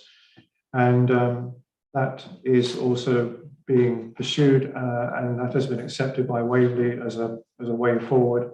So hopefully we might come out of this at the end with same ward boundaries in the borough and the town, and broadly that is what has gone to the Boundary Commission. Any questions there? Councillor Merriweather. Thank you, Mr. Mayor. In terms of the Boundary Commission review, I'm familiar with the Town Council submission that went to Waverley Borough Council. Waverley Borough Council, I believe, set up a working group to consider some responses. I was well, disappointed is an understatement. That the working group put together some recommendations, and those recommendations seem to have found their way into a report without any consultation at all. Whereas the recommendations of the Boundary Commission received consultations, the response from Waverley Borough Council, the draft response, didn't. And even though I didn't have any comments on the Boundary Commission reviews, I felt I had some comments on the response. But of course, there wasn't an equal and fair process of consultation on that. So as far as I know, Waverley's submission hasn't been finalised yet. It was approved, I believe, Tuesday night, subject to some comments received at Waverley Council on Tuesday night, and I may be seeing these same comments there. Thank you. As far as I'm aware, correct me if I'm wrong, I think they probably have made their submission now, haven't they? They had an extension to cover the Waverley Council meeting. So I think they would have put something in today or yesterday, is that true? Yes. I think that was the intention that I picked up at Waverley, and it was obviously a Waverley responsibility to do the consultation with the areas. So we just tried to piggyback on that as best we could from here. Any more comments on that?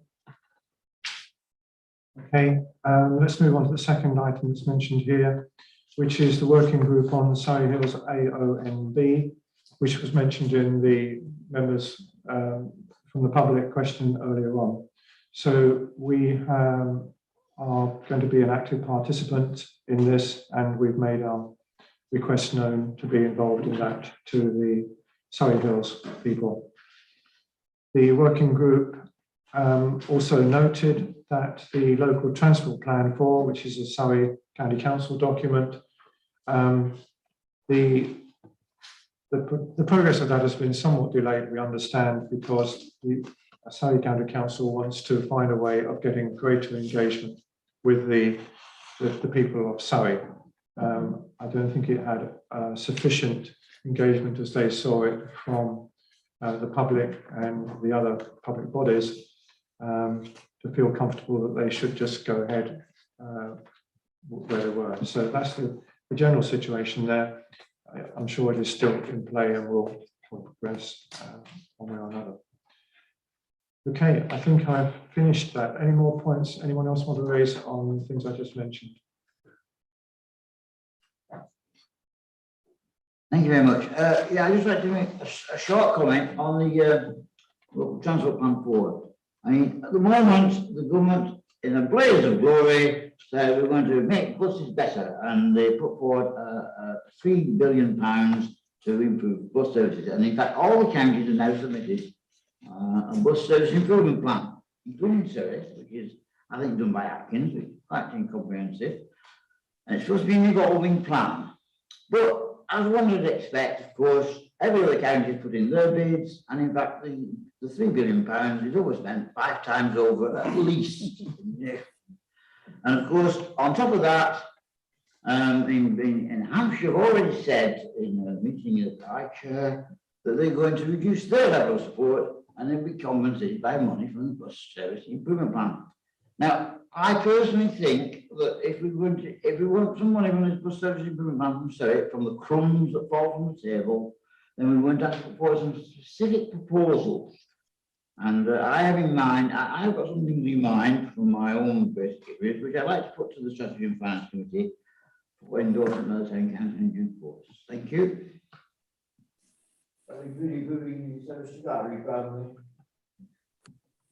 Thank you. Your report completed. Thank you very much. I'm going to ask now Councillor Evans to give us a report on. Excuse me, Mr. Mayor. Excuse me, I am indicating. Sorry, Councillor, I didn't see that. So over to you. Thank you very much. I know it's difficult. I'm not complaining, but I did put my hand up. It's over the Surrey Hills AOMB. I fully support, as you know, all the residents' associations, including South Farnham, who talked to us tonight. What I'm not quite sure of is how we're actually going to push this through. There is a time limit, there is a procedure, and it's no good just saying we want to be an active participant. I mean, words, it's like every project, you need somebody to drive the project through. So please, can you tell me how we are going to do this and to make sure that we do get the evidence through to these people?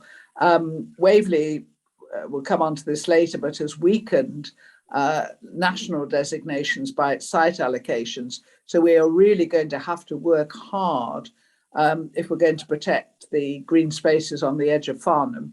So we do need to take this very seriously. And I would like to know a little bit about who's driving it forward, through which group, and, how we actually, as I say, contribute rather than just speak about it. Thank you. I'll ask the Town Clerk to answer that, please. Thank you.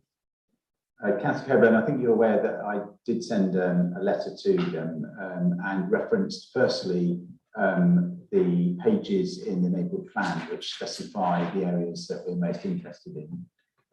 Once we get a response, then we will call an infrastructure planning group meeting, because the work around this activity has tended to go through there. So in terms of officer involvement, then it would be Jenny Cavan, and member involvement, it would be probably a combination of the planning and licensing group, but primarily led by the infrastructure planning group. So we will call a meeting since we have some additional information from them. Councillor Evans, then, report from the Tourism and Events Working Group, an update. Thank you very much, Mr. Mayor, and apologies to the other lead members. I need to leave the meeting, and so I'm being allowed to present my very short report at the beginning. It's really just to say that it has been an extremely busy time since the last meeting of council.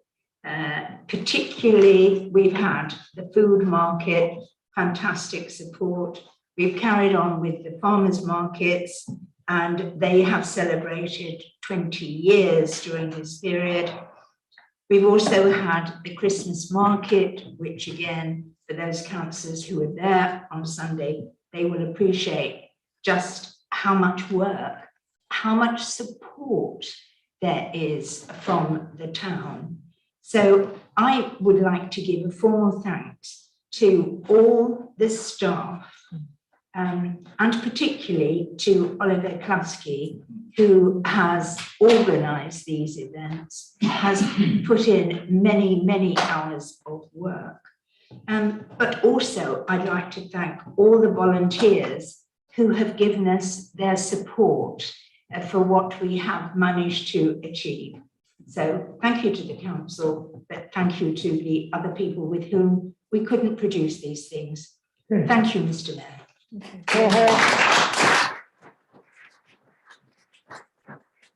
Thank you, Councillor Evans. I now call on Councillor Dixon to give us a verbal update on the Community Enhancement Working Group notes of the discussion held on the 25th of November, Appendix C.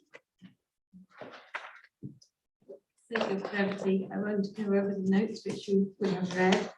There was one interesting item which you might have missed, or I thought the most important item on this was something called the Welcome Back Fund, and I hope the town clerk will correct me if I get this wrong. But the Welcome Back Fund has been put forward by the government to improve the town centres. And the town clerk thinks this is a great opportunity, or there is an opportunity for us to have some repairs done to our bus stops around the town. And that would be looking at the wraparound, the cleaning and the bins. I think I'm right. So what we're hoping that members would like your input as to whether or not it might be a nice idea as a Christmas project. If you're given a list to go and have a look at the bus stops in your area and say whether or not they need a wraparound, whether or not they've got a bin, whether or not they could do with some repairs. We are going to create a matrix with some tick boxes, and then that would be the basis for, I think this is what you thought you were going to, I think this is what you said, Town Clerk, that you were then going to see if we could apply for some money from the Welcome Back Fund to get our bus stops improved. Town Clerk. And we have actually already applied and allocated funding for it. I think Mr. McCready actually met with contractors today, or tomorrow, if not today, to actually get the bus stops cleaned, and those that are wooden to be restained. However, the point that Councillor Dixon made is we do need some local input from councillors who have bus stops in their area about ones which may need a bit of refurbishment as well as cleaning. And so that's, I think, particular input. Is it all right if Peter just gives us a quick update on that? Because I'm not sure if the meeting was today or was it tomorrow? The meeting was today, and we are scheduled for a week's worth of work on the 3rd week of January. Thank you. And could I just say, because these are notes rather than the clear discussion, there is probably a recommendation that we need to create relating to allotments, because we're proposing, the officers think that we need to change the annual year of the allotments from January to January to October to October. The reason for that is because by the time we find that people are not wanting to take up their allotment for the year, when you invoice in January, the growing year has already started. And so if we move it to October, it sort of coincides with the awards that we do for the end of the year. So you sort of end the year on a note of having the allotment show, and then you invoice people for the year ahead. They can work on the allotments over the winter, and if they decided it's too much and they tell you by January, then you can actually let them before the growing season starts. So we're proposing this year that we're invoicing until October, and then we would have a new year starting next October and invoice for the remainder of the financial year. So it doesn't actually make any technical difference, but I think it would be good for council to actually make a formal decision, and that's what we'd like to do. So we've actually made a decision on it. So, Councillor Dixon, would you like to make that recommendation to council?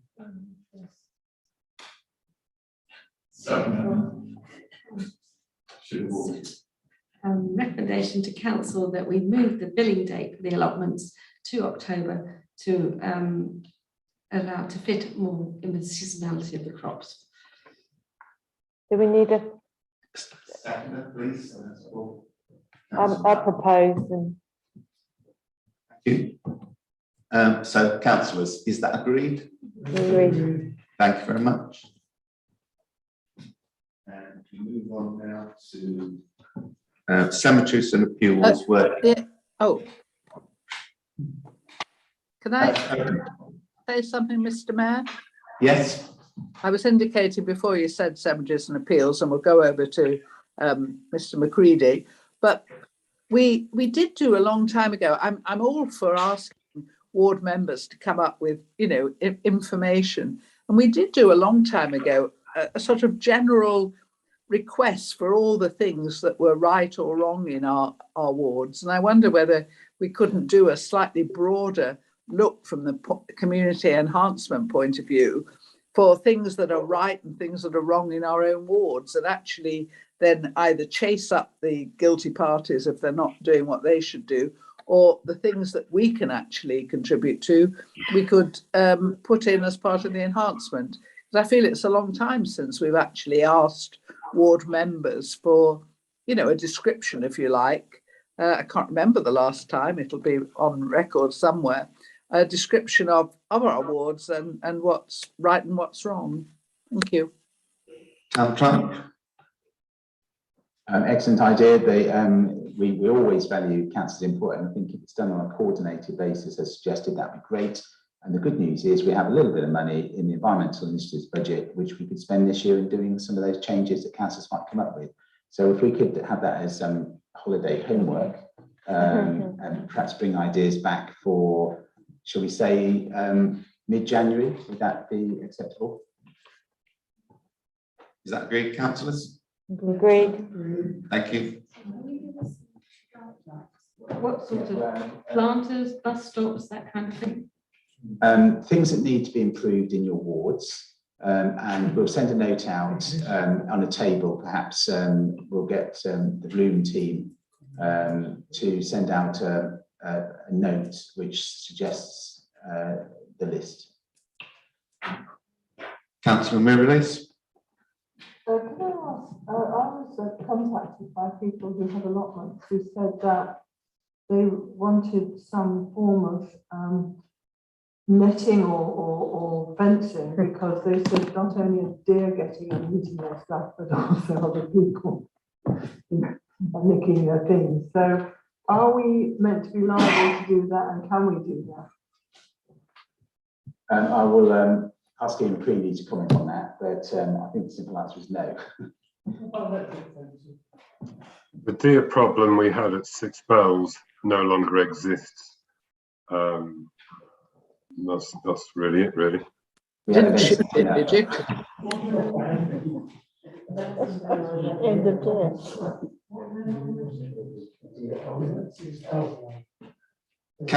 Councillor Coburn, Cemeteries and Appeals Working Group, update please. Well, thank you, Mr. Mayor, but I think Mr. McCready wanted to leap in, so I'm quite happy to defer to my boss. My question to Town Clerk really is the allotment year next year 22 from January to October. No, till October. Yeah, January to October. Sorry, yes, we're invoicing January to October. Yes, that's what council agreed. Thank you. Shall I go ahead then, Mr. Mayor? Very little to say. We had to defer the coffee morning with our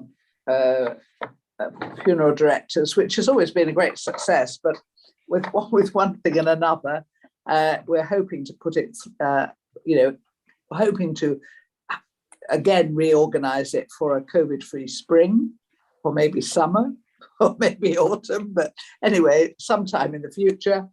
And we do have a memorial tree in West Street for people to go along. They can pick up little plaques, I don't know how you call them, hanging discs from the town council desk, write a little message to somebody that they want to remember, particularly at Christmas time, and hang it on the Christmas tree. And I have to say, the first year we did this, I was very doubtful, but the longer it goes on, the more I think it's wonderful. The tree is slightly shorter the way it's been put into the ground than we'd hoped, but it is still doing that. And it's such an important part so that people who have loved ones who aren't buried in the cemetery or even in Farnham can come along and remember them on this tree. It's just such a wonderful idea at Christmas, and really and truly the messages are always tear-jerking. They're absolutely lovely. So but I can't think of anything else at the moment that hasn't come up before. Obviously we start looking at trees and working out what we're going to do in the cemetery. And I have to say, I arrived early for the photo shoot on the Christmas tree because there's no traffic in Farnham. And I walked around the cemetery and it's looking really good. Stonecrest was busy working on one grave, and the whole thing just looked lovely. And I'm quite convinced that this will go on and on. So I'd like to thank the team because they have transformed West Street Cemetery. There's no question. It's one of the nicest spaces in Farnham at the moment, which you couldn't have said 2 or 3 years ago. So, you know, I do congratulate the team, and I do recommend that you go have a look at the memorial tree, have a look at the garden of reflection, and see what a lot we've done in terms of respecting the people we've lost, but also preserving that area as a lovely area for people in the town. Thank you very much. Thank you, Councillor Coburn. Moving on to item 9, budget 22-23, and hand over to the town clerk for this. Sorry, John Gill. Thank you, Mr. Mayor. I will just make a very brief introduction and ask the town clerk to go through the details for us, if you would. I'll just draw attention to members that in the current year that we are at the moment, we actually reduced the budget this year from the previous year because we're very conscious of the impact of COVID at that stage on the community members and their finances.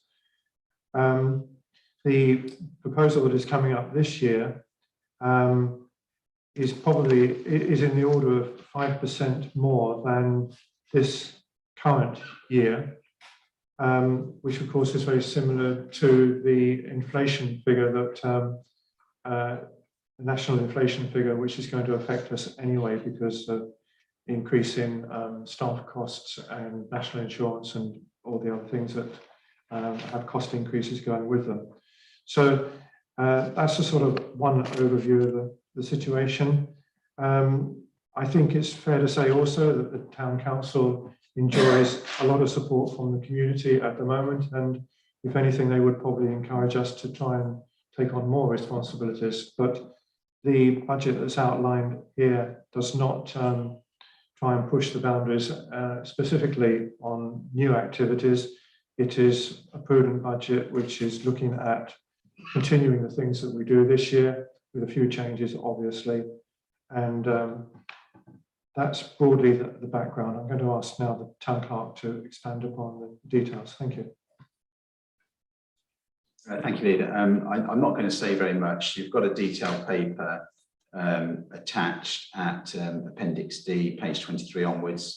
I have made an arithmetical error in the penultimate paragraph. I took a number away from the wrong number, and so all the figures are correct except the figure for the draft discretionary income includes some of the growth in Band D numbers. So the 284 is the right number, but it's not all discretionary because some of that comes from Band D. I will correct that when I give you the precept report in January. All the other numbers are correct, so it's not actually wrong. The important thing to note is that if you look at the annexes 1, 2, and 3, Annex 3 explains the detail on the budget notes as to what's contained in the different areas in the main report, and then you've got the changes in the codes on Annex 1, and then the summaries by each of the committees in Annex 2. You'll note that we've been quite cautious on a couple of things, but we're returning to pre-COVID income levels for sponsorship and events.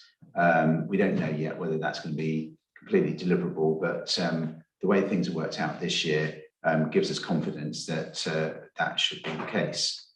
No provisions being made for staff cost of living increases because as you see at the bottom of page 23, that's not yet been agreed. So we have been consistently over the past 7 or 8 years well below the average sector increases in our sort of precept or cost of living increases that we've been applying to the workings of the council. And I think there may be some minor changes that members wish to make on it. We today set the budget, and in January we set the precept. So if there are changes that come about as a result of today, what we bring back through strategy and finance in January and then into full council in January is how you're going to fund whatever the difference is between total expenditure and income based on the current precept level. At the moment, you'll see from the annexes that that's a figure of about £41,000 is a shortfall. This year, you actually set us a target of making about £21,000 of in-year savings. So, you know, that's another option that you'll have to consider in January. So probably that's enough for me without you commenting and perhaps asking questions. So I've got Councillor Edmonds with his hands up. So over to you, Councillor Edmonds. Thank you very much, Mr. Mayor. Can we learn what the proposed percentage increase in precept will be?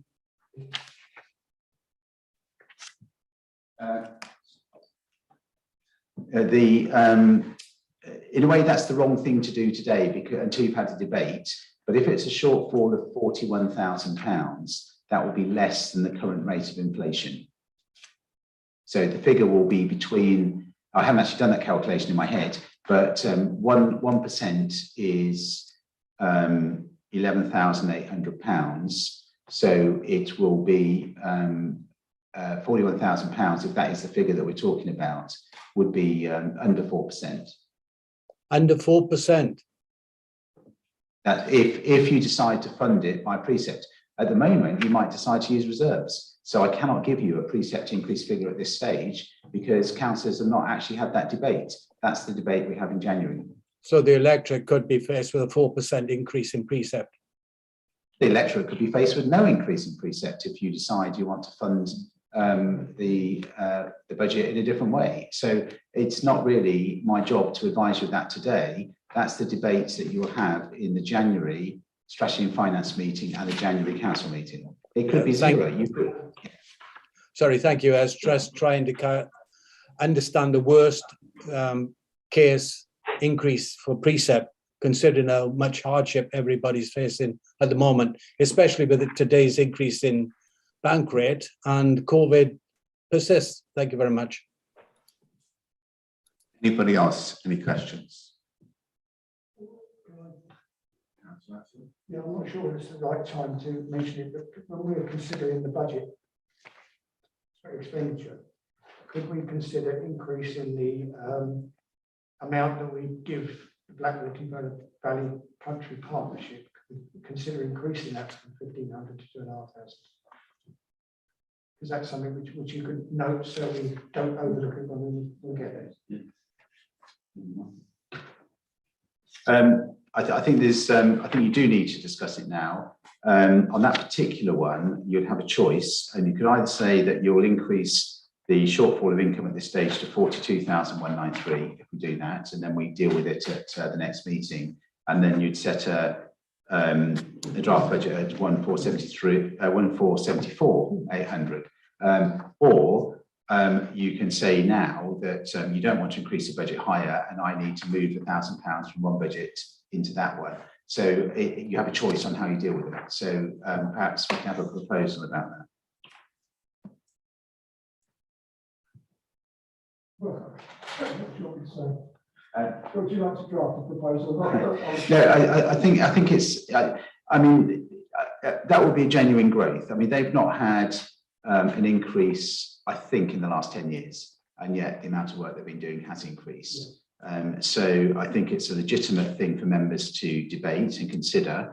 Perhaps the best way of dealing with it is to say that you would add £1,000 to your draft budget to deal with it. And therefore you would increase your shortfall to 42,193. And then we debate in the strategy and finance meeting in January how we fund it. Councillor Hess. Could Councillor Atfield just give a very brief summary of what that group does? Because I'm not terribly up to speed with it. Can I pass that one over to Councillor Beeman, who is our representative at Blackwood Partnership? He's just issued a report which we should have had from their AGM. I actually saw it by email today, which reminded me that I wanted to propose an increase. On the basis that we're now taking over, or we're now partners in the ownership of the quarry, the Tysis Meadow, we will be looking for more support through the Waverly Partnership to maintain and look after that site, which gives me good reason to suggest that we might wish to increase our contribution to that organisation. Councillor Beeman, would you like to say a few words? Thank you very much. Yes, I would support increasing by £1,000 because I mean I did issue a report this afternoon because I thought because we're going to get to this stage in the meetings and everyone wants to go home when we get to reports like that. But that's why I issued a written report of the AGM. I have to say, in the last couple of years, they've transformed themselves, so they're looking for more, self-financing more through fee-paying work rather than through the partnership. Well, the partnership income is still important to them, and indeed they are looking to play a more active part in Tysis Meadow when you look at it. So I think a small increase would be justifiable, and I think it would be appropriate to call Steve Bailey, the manager, to a meeting like we've had with the other organisations, so he can outline what the plans are. So can I take it that Councillor Atfield will propose that figure be increased to 1,474,800 and Councillor Beeman will second that? Is that agreed? With pleasure. Yeah, I'm happy to propose that. And is that amendment agreed by council? Agreed. Thank you. So I think we move to the recommendation. Subject to any revisions, it's recommended that council adopt the budget for 22-23 at £1,474,800. Is that agreed, councillors? Agreed. Thank you very much. We now move on to planning and licensing and to receive the minutes of planning and licensing consultative group meetings, and I'll ask Councillor Fraser to speak, please. Okay, thanks, Mr. Mayor. This is the planning and licensing summary for the 4 meetings, 1st, 15th, 25th of November and the 13th of December. There were key, large and potentially controversial applications, 11. Other important applications that needed detailed review, 24. That made 35 applications that needed quite detailed work. Added to which there were routine, uncontroversial applications, which, when we include trees, which were 27 separately, but when included, that's 105. So we had during those 4 meetings 140 applications to deal with. Plus, there was an element of Surrey County Council liaison. There was sums of planning appeals, and some fairly long discussions on licensing applications. If you wish to go into detail, there are 60 pages at the end of today's agenda, should like to delve into them. And thanks due to town council officers and fellow councillors for patience in going through all these. Hybrid attendances to meetings are not satisfactory, as we have noted today.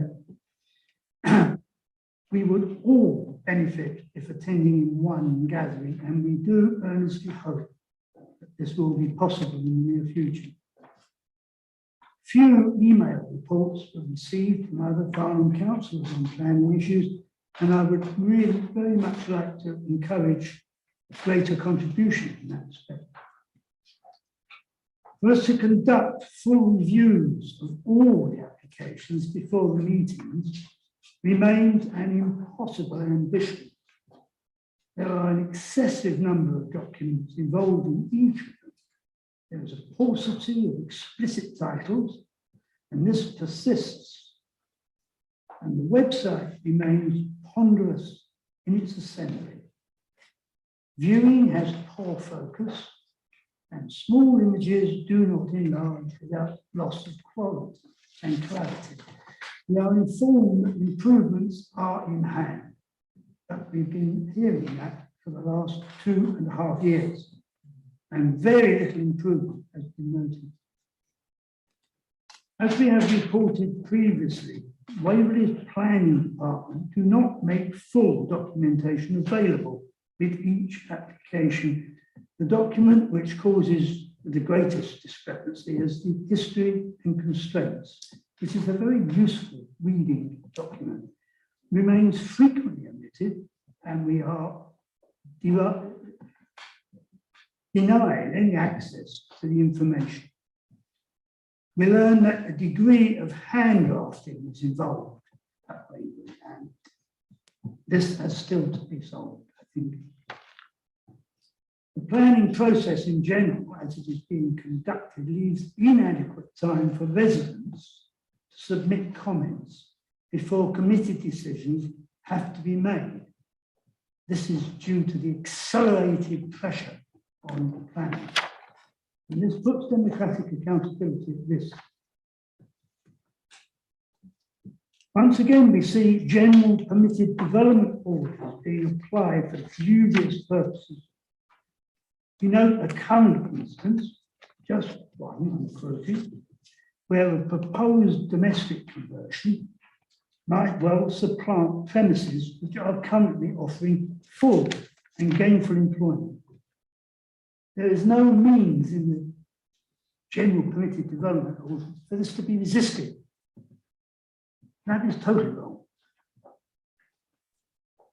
Controversy concerning general permitted development orders in general, and also applications for retrospective permission to accept pre-existing developments, have reached the backbenches of the House of Commons. Opposing groups were due to debate these matters before other Christmas party issues took precedence.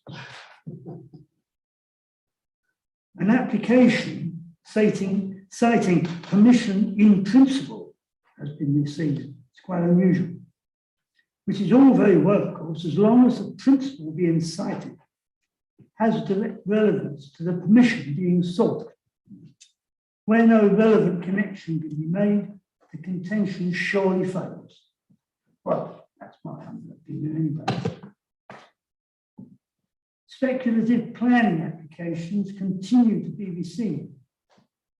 Some proposals lay outside the Farnham built-up area and are clearly undesirable by any count. Though each is dismissed, applicants clearly await a time when the Waverley local plan fails to affirm an adequate housing land supply. Then they'll pounce.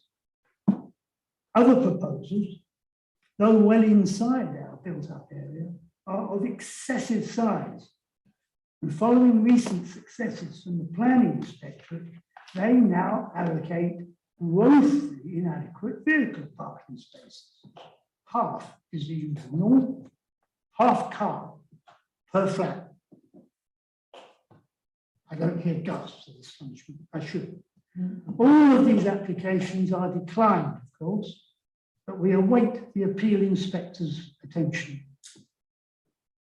I'm minded to mention the matter of funds earmarked specifically for the upgrading of the cycleway and pathway as part of a new housing estate to the north of Green Lane.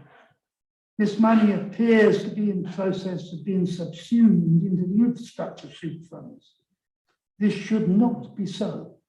The sum in question has been agreed, properly attached to the development being currently completed, and it should not be manipulated down the infrastructure programs with any use for other purposes.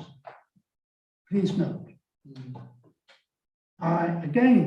Good news, I again rejoice to announce that I have made appropriate use of the 2 benches outside the Hot Blossom Park in Long Garden. Long may Waverly licensing keep those benches untouched. Yes. Yeah. Fully support that. Is there a recommendation on the cycleway that you'd like to propose, Councillor Fraser? Oh, I thought that was rather presumptuous of me. I just think things should be left alone. On the bed. I think things should be left alone as they are. If the council apportionment of the funds for that purpose apply properly. I'm happy to make a proposal. I just need to figure out what it is in my head. That is it's a development in Badshot Lee. There was a section 106 which provided that the developer would construct a cycleway, an important part of local sustainable transport.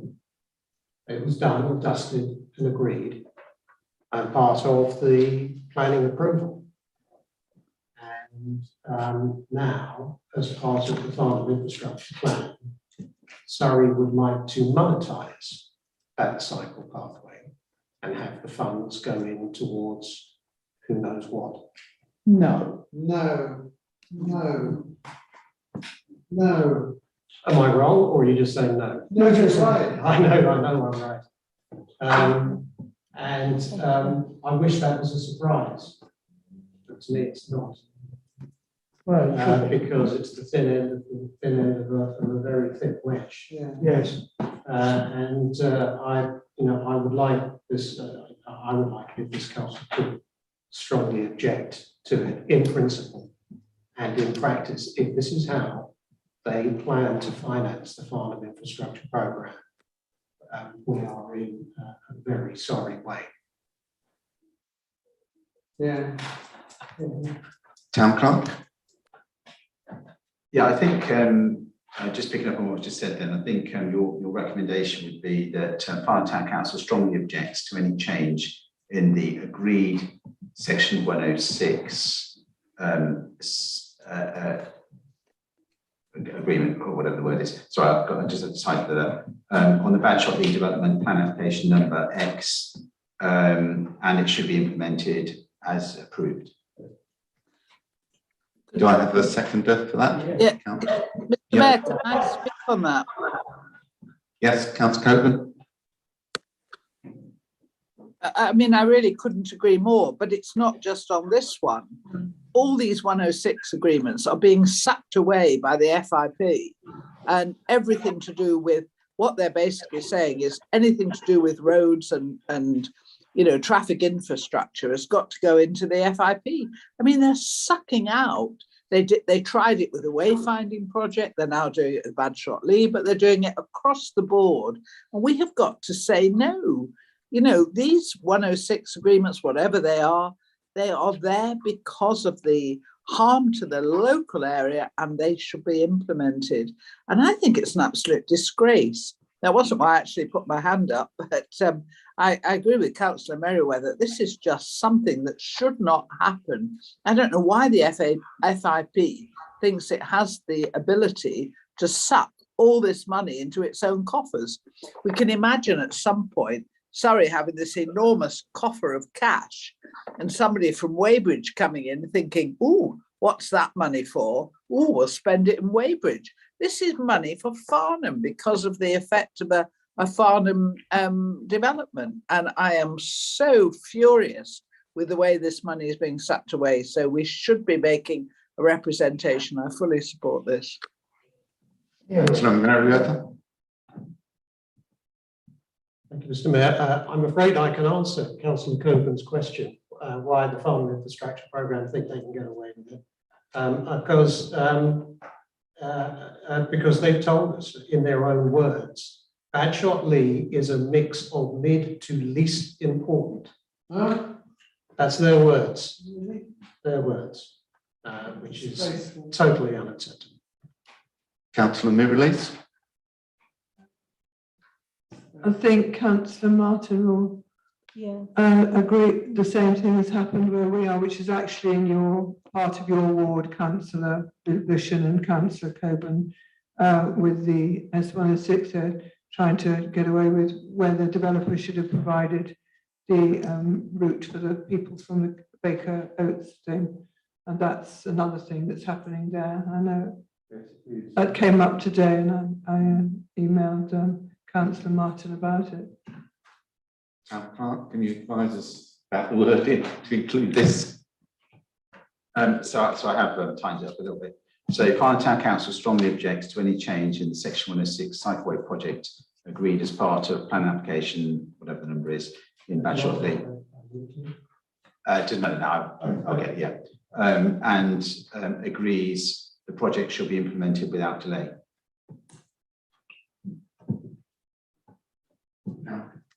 Councillor Beeman, followed by Councillor Fraser. Yeah, thank you very much. Could you see some clarification from the town clerk whether I can actually vote on this, since I'm chair of the Western Planning Committee and all these requests have to come through me? Should I abstain this? I feel equally strongly concerning the argument making that we should not be taking 106 money and putting them into other pots. By the way, I hope I actually enjoy these new bus stops which have got through 106 with suppliers with real-time information. If I may, Badshot Lee loves bus stops. Buses. Yeah, if you're out on Saturday night, Councillor whether it tells you next bus is Monday morning, I do appreciate that. Can I just say that if Councillor Beeman wishes to abstain, that might be a wise course of action to avoid any conflict in him when he makes his decision at in another place. Councillor Fraser. It wasn't really my intention to say anymore. I think I've stirred enough wasps out of this mess. I think it's below deplorable that money rightfully earmarked for one purpose is quietly, surreptitiously subsumed and used for another. I would like to see it stopped in its entirety now. Can that be recorded in some way? Councillor Hess. Well, I'd like, thank you, Mr. Mayor. I'd like to add to that the £500,000 of parking surplus money, which seems also to have been transferred from Waverley to the Farnham Infrastructure Programme for who knows what, but it was originally earmarked for the town centre, I believe, unless somebody would like to correct me. I could be wrong, and I'll stand corrected if I am, but there's £500,000. No, you're right, Councillor Hess, it was for Farnham.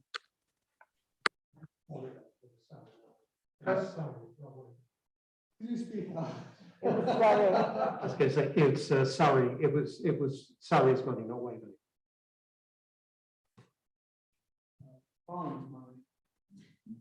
I'm sorry, no, but it was Surrey. You said it from Waverley.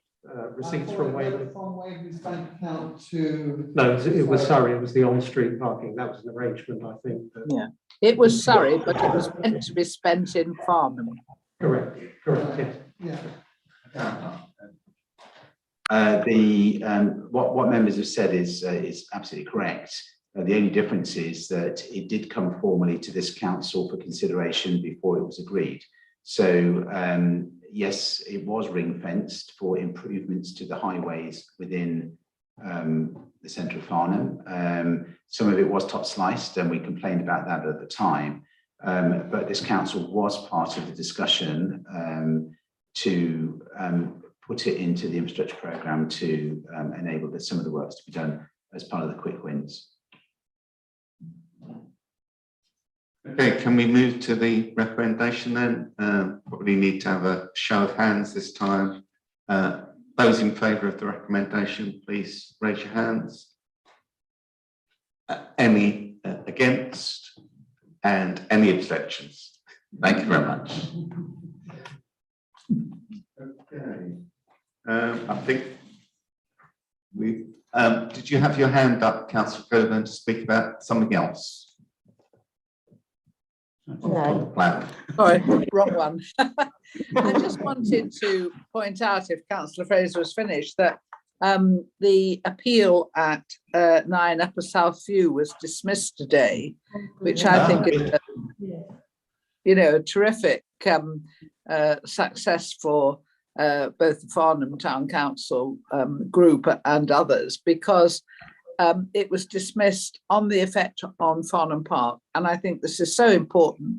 We have so many heritage assets in the town, whether it's Farnham Park, whether it's the buildings, the castle and other buildings. And it was just lovely to see that it had been dismissed on the reasons that we put forward. So I just wanted to celebrate that, because well done, Town Council, on that.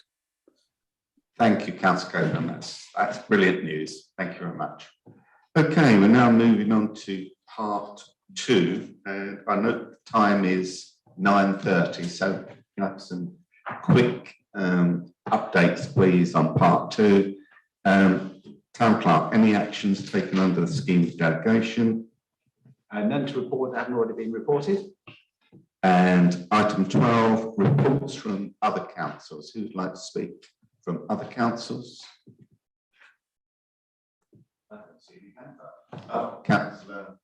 Councillor MacLeod. Thanks, Mr. Mayor. I'd like to say just 3 things about Surrey, if I may.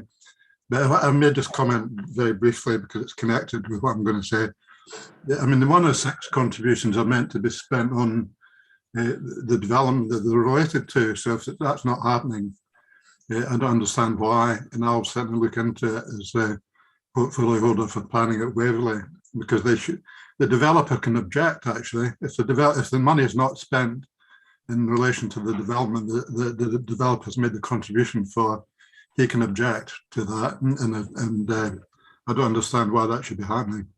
The other thing 3 things I wanted to say, actually, in terms of the FIP, I just wanted to, with Daniel G sitting in the corner, I don't want to be quoted in the Farnham Herald as saying that the Farnham Infrastructure Board or project has got no power. And that maybe could have been interpreted from what I said earlier.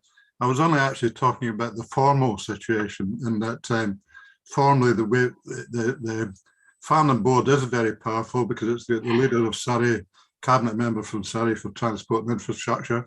It's got the leader and deputy leader of Waverley, and it's got the leader of the town council, and it's also got the 3 Surrey councillors who represent Farnham. A powerful body in that sense, but it doesn't have formal powers. It's made clear in its terms of reference that for all the formal powers still lie with individual bodies that make up the board. But obviously the 3 councils working together informally is tremendous power. But they do not, the infrastructure project still has to go back to the local committee. They probably have to come to the infrastructure board to get their informal improvement as well. But formally they have to go back to the local committee for anything that they're doing that comes under the power of the local committee. Other 2 things I wanted to mention in relation to Surrey. The big thing at Surrey at the moment is what's called Your Fund Surrey. £100 million has been allocated for projects that people can bid for over 5 years, which is 20 million a year. The thing has been going for about a year now, and the Residents and Independents group that Michaela, Catherine and I are part of at Surrey are very unhappy about how that scheme is going. There's only 3 things been allocated so far, and none of them seem all that appropriate. That one would have thought that this money should have been directed towards perhaps the deprived areas, for example, and Catherine is very unhappy about that in terms of North Farnham. But in fact, the early allocations, one of them is totally extraordinary. £518,000, over £500,000, has been allocated to actually help develop a shop and cafe in Normandy. Now, Normandy is not that far from here.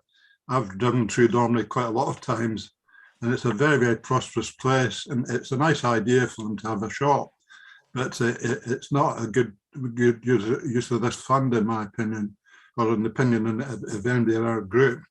And I happen to be the vice chairman of the select committee that can look at this, the way this fund is operating.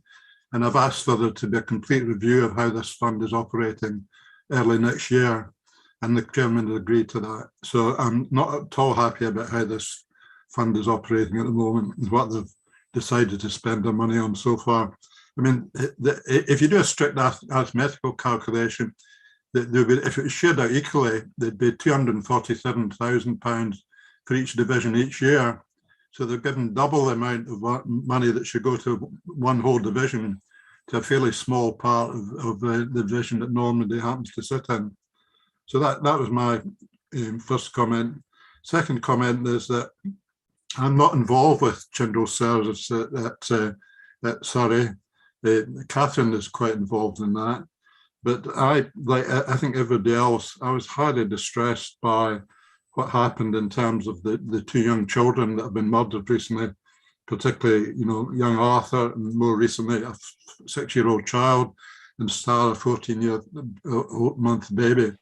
Now, Surrey is responsible. Neither of these things happened in Surrey, but Surrey is responsible for children's services, and the children's services have been very severely cut back.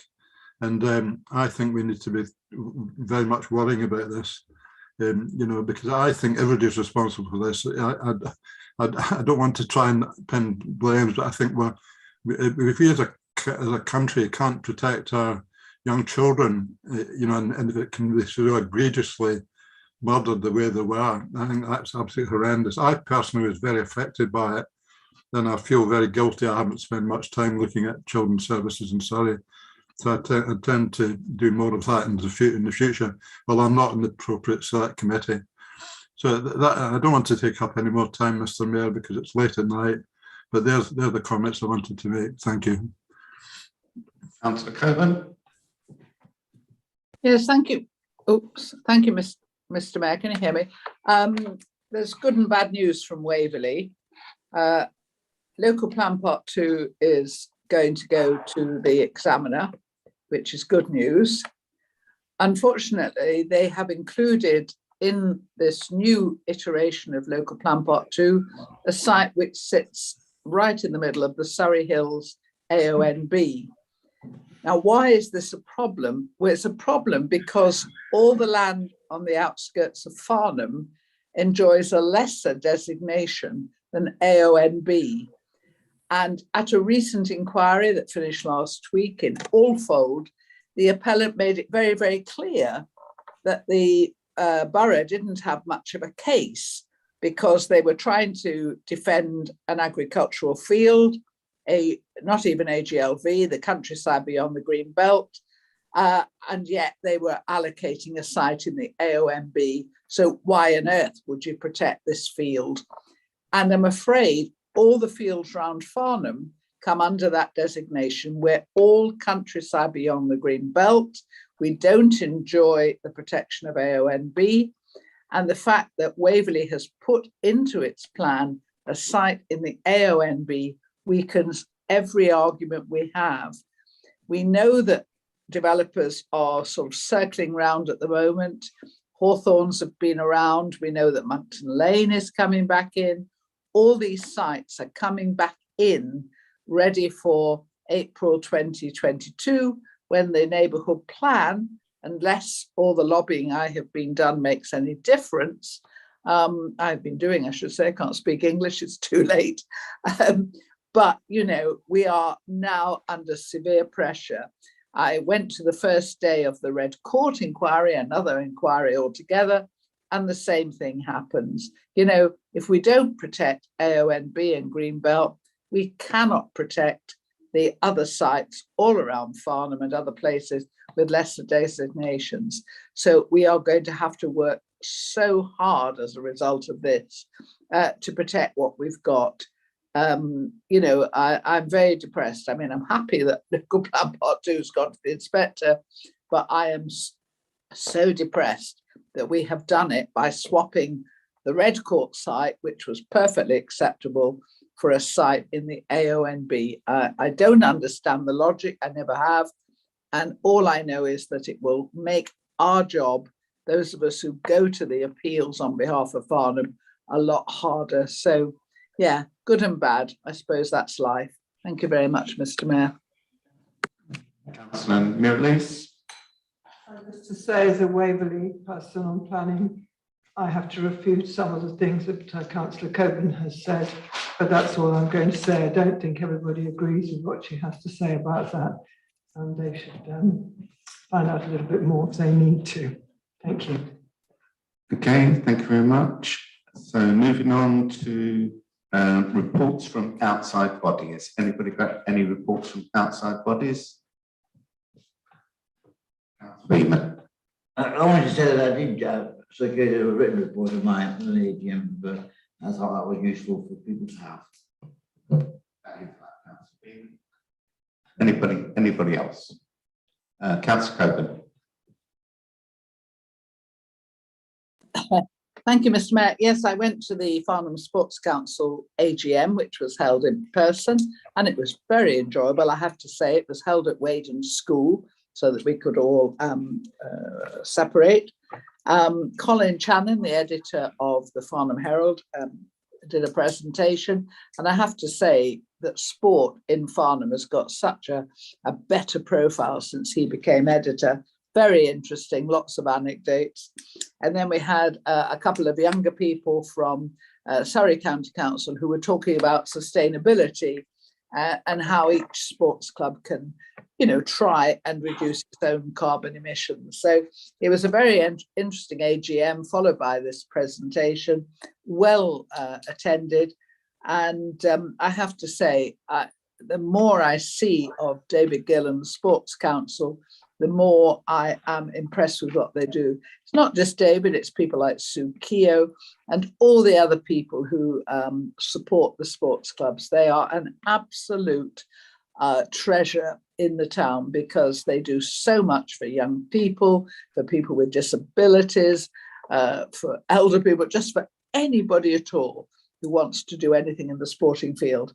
And every time I am with them as a group, I'm always astounded by their enthusiasm and their achievements. So, you know, hats off to every single one of the people in the Sports Council, the people who run these sports clubs.